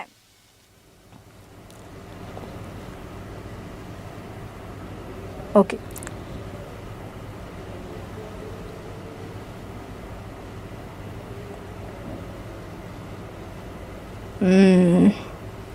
ഓക്കേടാ. സോ നെക്സ്റ്റ് വരുന്നതാണ് മക്കളെ difference between equity shares and preference shares ആണ് കേട്ടോ.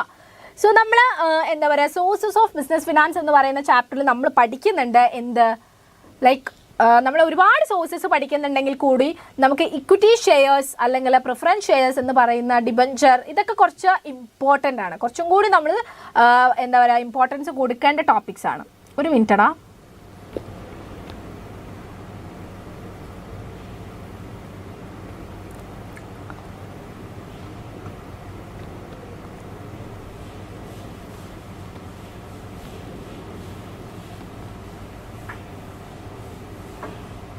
ഓക്കെ, യെസ്, കോളം കറക്റ്റായിട്ട് കാണാൻ പറ്റുന്നുണ്ടല്ലോ അല്ലേ മക്കളെ? ഓക്കേടാ. സോ എങ്കിൽ പോലും നമ്മൾ ഇമ്പോർട്ടൻ്റ് ആയിട്ട് കാണേണ്ട 2 ടോപ്പിക്സ് തന്നെയാണ് ഇക്വിറ്റി ഷെയറും പ്രിഫറൻസ് ഷെയറും. ഷെയർസിൻ്റെ 2 ടൈപ്പാണ്, equity shares and preference shares. ഇവർ തമ്മിലുള്ള ഡിഫറൻസസ് എന്താണ് എന്നുള്ളത് നമുക്ക് ഡിസ്കസ് ചെയ്യാം കേട്ടോ. സോ നമുക്ക് നോക്കാം, ചോദിക്കാറുണ്ട് എക്സാമിന്. സോ ഈ രീതിയിൽ നിങ്ങൾ അതെന്ത് ചെയ്യുക, ഒന്ന് ആൻസർ ചെയ്യാൻ ശ്രമിക്കുക. സോ ബേസിസ് ആദ്യം തന്നെ നമുക്ക് മീനിങ് ഒന്ന് ഡിസ്കസ് ചെയ്യാം. ഇക്വിറ്റി ഷെയർസ് എന്ന് പറയുന്നത് it represent ownership of the company. നമ്മുടെ കമ്പനീൻ്റെ ഓണർഷിപ്പിനെയാണ് ഇക്വിറ്റി ഷെയർസ് എന്ത് ചെയ്യുന്നത്, റെപ്രസെൻറ്റ് ചെയ്യുന്നത്. ഇക്വിറ്റി ഷെയർ ഹോൾഡേഴ്സ് എന്ന് പറയുന്ന ആൾക്കാർ ആരാണ്, നമ്മുടെ കമ്പനീൻ്റെ ഓണേഴ്സ് ആയിരിക്കും. പ്രിഫറൻസ് ഷെയറിലേക്ക് വരുന്ന സമയത്ത് it gives preferential right over equity share holders. Preferential right കൊടുക്കുന്നുണ്ട്. ഇക്വിറ്റി ഷെയർ ഹോൾഡേഴ്സിനേക്കാളും മുൻഗണന ആർക്കുണ്ടായിരിക്കും? പ്രിഫറൻഷ്യൽ ഷെയർസിന് ഉണ്ടായിരിക്കും, ഷെയർ ഹോൾഡേഴ്സിന് ഉണ്ടായിരിക്കും. അതാണ് അതിൻ്റെ ഒരു പ്രത്യേകത. ഇനി ഡിവിഡൻഡ് എങ്ങനെയാണ് കൊടുക്കുന്നത്? ഡിവിഡൻഡ് എന്ന് പറയുന്നത് നമ്മുടെ ഷെയർ ഹോൾഡേഴ്സിന് വീതിച്ചു കൊടുക്കുന്ന പ്രോഫിറ്റിനെ വിളിക്കുന്ന പേരാണ് കേട്ടോ. So dividend is not fixed for equity share holders. Equity share ഹോൾഡേഴ്സിന് ഡിവിഡൻഡ് അങ്ങനെ ഫിക്സഡ് ഒന്നുമല്ല. Only get preference share holders are paid. Preferential share ഹോൾഡേഴ്സിന് കൊടുത്തതിന് ശേഷം ഉണ്ടെങ്കിൽ മാത്രമേ ആർക്ക് കൊടുക്കുള്ളൂ? നമ്മുടെ ഇക്വിറ്റി ഷെയർ ഹോൾഡേഴ്സിന് കൊടുക്കുള്ളൂ. അത് എന്തുകൊണ്ടാണ്? Because they are the owners of the company. അവരെന്താണ്? കമ്പനീൻ്റെ ഓണേഴ്സ് ആണ്. നമുക്ക് ലാഭം ആദ്യം തന്നെ കമ്പനീൻ്റെ ഓണേഴ്സ് എടുക്കാൻ പറ്റുമോ? മറ്റുള്ളവർക്കൊക്കെ കൊടുത്ത് കഴിഞ്ഞതിന് ശേഷം ഉണ്ടെങ്കിലേ ആർക്ക് കിട്ടുള്ളൂ? ഓണേഴ്സിന് കിട്ടുള്ളൂ.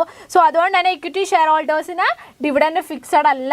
ഉണ്ടെങ്കിൽ കിട്ടും, ഇല്ലെങ്കിൽ ചിലപ്പോൾ അവർക്ക് കിട്ടത്തും ഉണ്ടായിരിക്കില്ല. ഇനി പ്രിഫറൻഷ്യൽ ഷെയർ ഹോൾഡേഴ്സിന് വരുവാണെങ്കിൽ ഗെറ്റ് ഫിക്സഡ് ഡിവിഡൻഡ്. അവർക്ക് എന്തായാലും ഫിക്സഡ് ഡിവിഡൻഡ് അവൈലബിൾ ആണ്. എന്തോ പ്രശ്നം ഉണ്ടെങ്കിലും അവർക്ക് ഫിക്സഡ് ആയിട്ട് ഡിവിഡൻഡ് കിട്ടിയിരിക്കും. ഇനി വോട്ടിംഗ് റൈറ്റ്സ്. കമ്പനീൻ്റെ വോട്ടിംഗ് റൈറ്റ്സ് ഉള്ളവരാണോ? നോക്കാം. Equity share holders have voting rights and control of the company. Yes, നിങ്ങൾക്ക് തന്നെ മനസ്സിലായല്ലോ. അവർ ഓണേഴ്സ് ആണെന്ന് പറഞ്ഞപ്പോൾ തന്നെ മനസ്സിലായില്ലേ? അവർക്ക് കമ്പനീൻ്റെ മുകളിൽ കൺട്രോൾ ഉണ്ട്, കമ്പനിയിൽ അവർക്ക് വോട്ടിംഗ് റൈറ്റ്സും ഉണ്ട്. പ്രിഫറൻഷ്യൽ ഷെയർ ഹോൾഡേഴ്സിലേക്ക് നോക്കുകയാണെങ്കിൽ അല്ലെങ്കിൽ ഷെയർസിലേക്ക് നോക്കുകയാണെങ്കിൽ usually they do not have any voting right. അവർക്ക് വോട്ടിംഗ് റൈറ്റ് ഒന്നും അവൈലബിൾ അല്ല. ഓക്കെ. പിന്നെ റീപേയ്മെൻറ്റ്, ക്യാപിറ്റൽ റീപേയ്മെൻറ്റ് എങ്ങനെയാണ് വരുന്നത്? They are repaid only after winding up after all other payments. അതായത് ഇക്വിറ്റി ഷെയർ ഹോൾഡേഴ്സിന് ക്യാപിറ്റൽ എപ്പോഴാണ് റീപേ ചെയ്യാൻ ചോദിച്ചിട്ടുണ്ടെങ്കിൽ നമ്മുടെ ബിസിനസ് എന്ത് ചെയ്യാൻ പോവാണ്? നമ്മൾ വൈൻഡ് അപ്പ് ചെയ്യാൻ പോവാണ്, നിർത്താൻ പോവാണ്. നിർത്താൻ പോകുന്ന സമയത്ത് ഒരുപാട് ഒബ്ലിഗേഷൻസ് നമ്മുടെ ബിസിനസ്സിന് കൊടുത്ത് തീർക്കാനുണ്ടായിരിക്കും. ഒരുപാട് കടങ്ങളോ കാര്യങ്ങളോ അല്ലെങ്കിൽ മറ്റുള്ളവർക്ക് പേയ്മെൻറ്റ്സ് കൊടുക്കാനുള്ളതൊക്കെ ഉണ്ടായിരിക്കും. അവർക്കൊക്കെ കൊടുത്തതിന് ശേഷമായിരിക്കും നമ്മുടെ ഇക്വിറ്റി ഷെയർ ഹോൾഡേഴ്സിന് കൊടുക്കുന്നുണ്ടായിരിക്കുക. ഉണ്ടെങ്കിൽ കിട്ടും, ഇല്ലെങ്കിൽ കിട്ടില്ല, ആ രീതിയിൽ കേട്ടോ. കാരണം അവർ ഓണേഴ്സാണ്. ഇനി നമ്മുടെ പ്രിഫറൻഷ്യൽ ഷെയർ ഹോൾഡേഴ്സിലേക്ക് വരുന്ന സമയത്ത് they are repaid before equity capital. Equity capital അല്ലെങ്കിൽ ഇക്വിറ്റി ഷെയർ ഹോൾഡേഴ്സിന് കൊടുക്കുന്നതിനേക്കാളും മുന്നേ ആർക്ക് കൊടുത്തിരിക്കും? നമ്മുടെ പ്രിഫറൻഷ്യൽ ഷെയർ ഹോൾഡേഴ്സിന് കൊടുത്തിരിക്കും ക്യാപിറ്റൽ. ഇനി സ്റ്റാറ്റസ് എന്ന് പറയുന്നത് എങ്ങനെയാണ്? നമ്മുടെ ഇക്വിറ്റി ഷെയർ ഹോൾഡേഴ്സ് എന്ന് പറയുന്നത് they are the real owners of the company. പക്ഷേ പ്രിഫറൻഷ്യൽ ഷെയർസ് എന്ന് പറയുന്നത് they are the creditors of the company. കമ്പനീൻ്റെ ക്രെഡിറ്റേഴ്സ് ആയിട്ടാണ് അവർ വരുന്നത്. ഓക്കെ അല്ലേ? സോ ഈ രീതിയിൽ നിങ്ങളോട് ഡിഫറൻസ് ചോദിച്ചു കഴിഞ്ഞാൽ എഴുതണം കേട്ടോ മക്കളെ. നിങ്ങളോട് ചോദിക്കാറുണ്ട് എക്സാമിന്. ഓക്കെ. സോ നമ്മൾ ഇത്രയും ടോപ്പിക്സ് എന്ത് ചെയ്തു? ഇന്ന് ഡിസ്കസ് ചെയ്ത് പോയി. ഇതും കൂടി നിങ്ങൾ എന്ത് ചെയ്യുക? നിങ്ങളുടെ പ്രിപ്പറേഷൻ ടൈമിൽ നിങ്ങൾക്ക് ഹെൽപ്ഫുൾ ആവുന്നുണ്ടായിരിക്കും.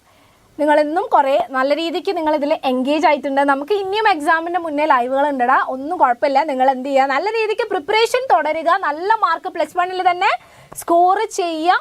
ഒരു മടിയും വിചാരിക്കേണ്ട. കാരണം +2നേക്കാളും എന്തുകൊണ്ടും നമുക്ക് എക്സാമിന് മാർക്ക് സ്കോർ ചെയ്യാൻ നല്ലത് +1 ആണ്. ലൈക്ക് +1 തന്നെ നമ്മൾ നല്ല മാർക്ക് സ്കോർ ചെയ്ത് വെച്ചാൽ നമ്മൾ സേഫ് ആണ് അല്ലേ? +2 പിന്നെ നോക്കിയാൽ മതി.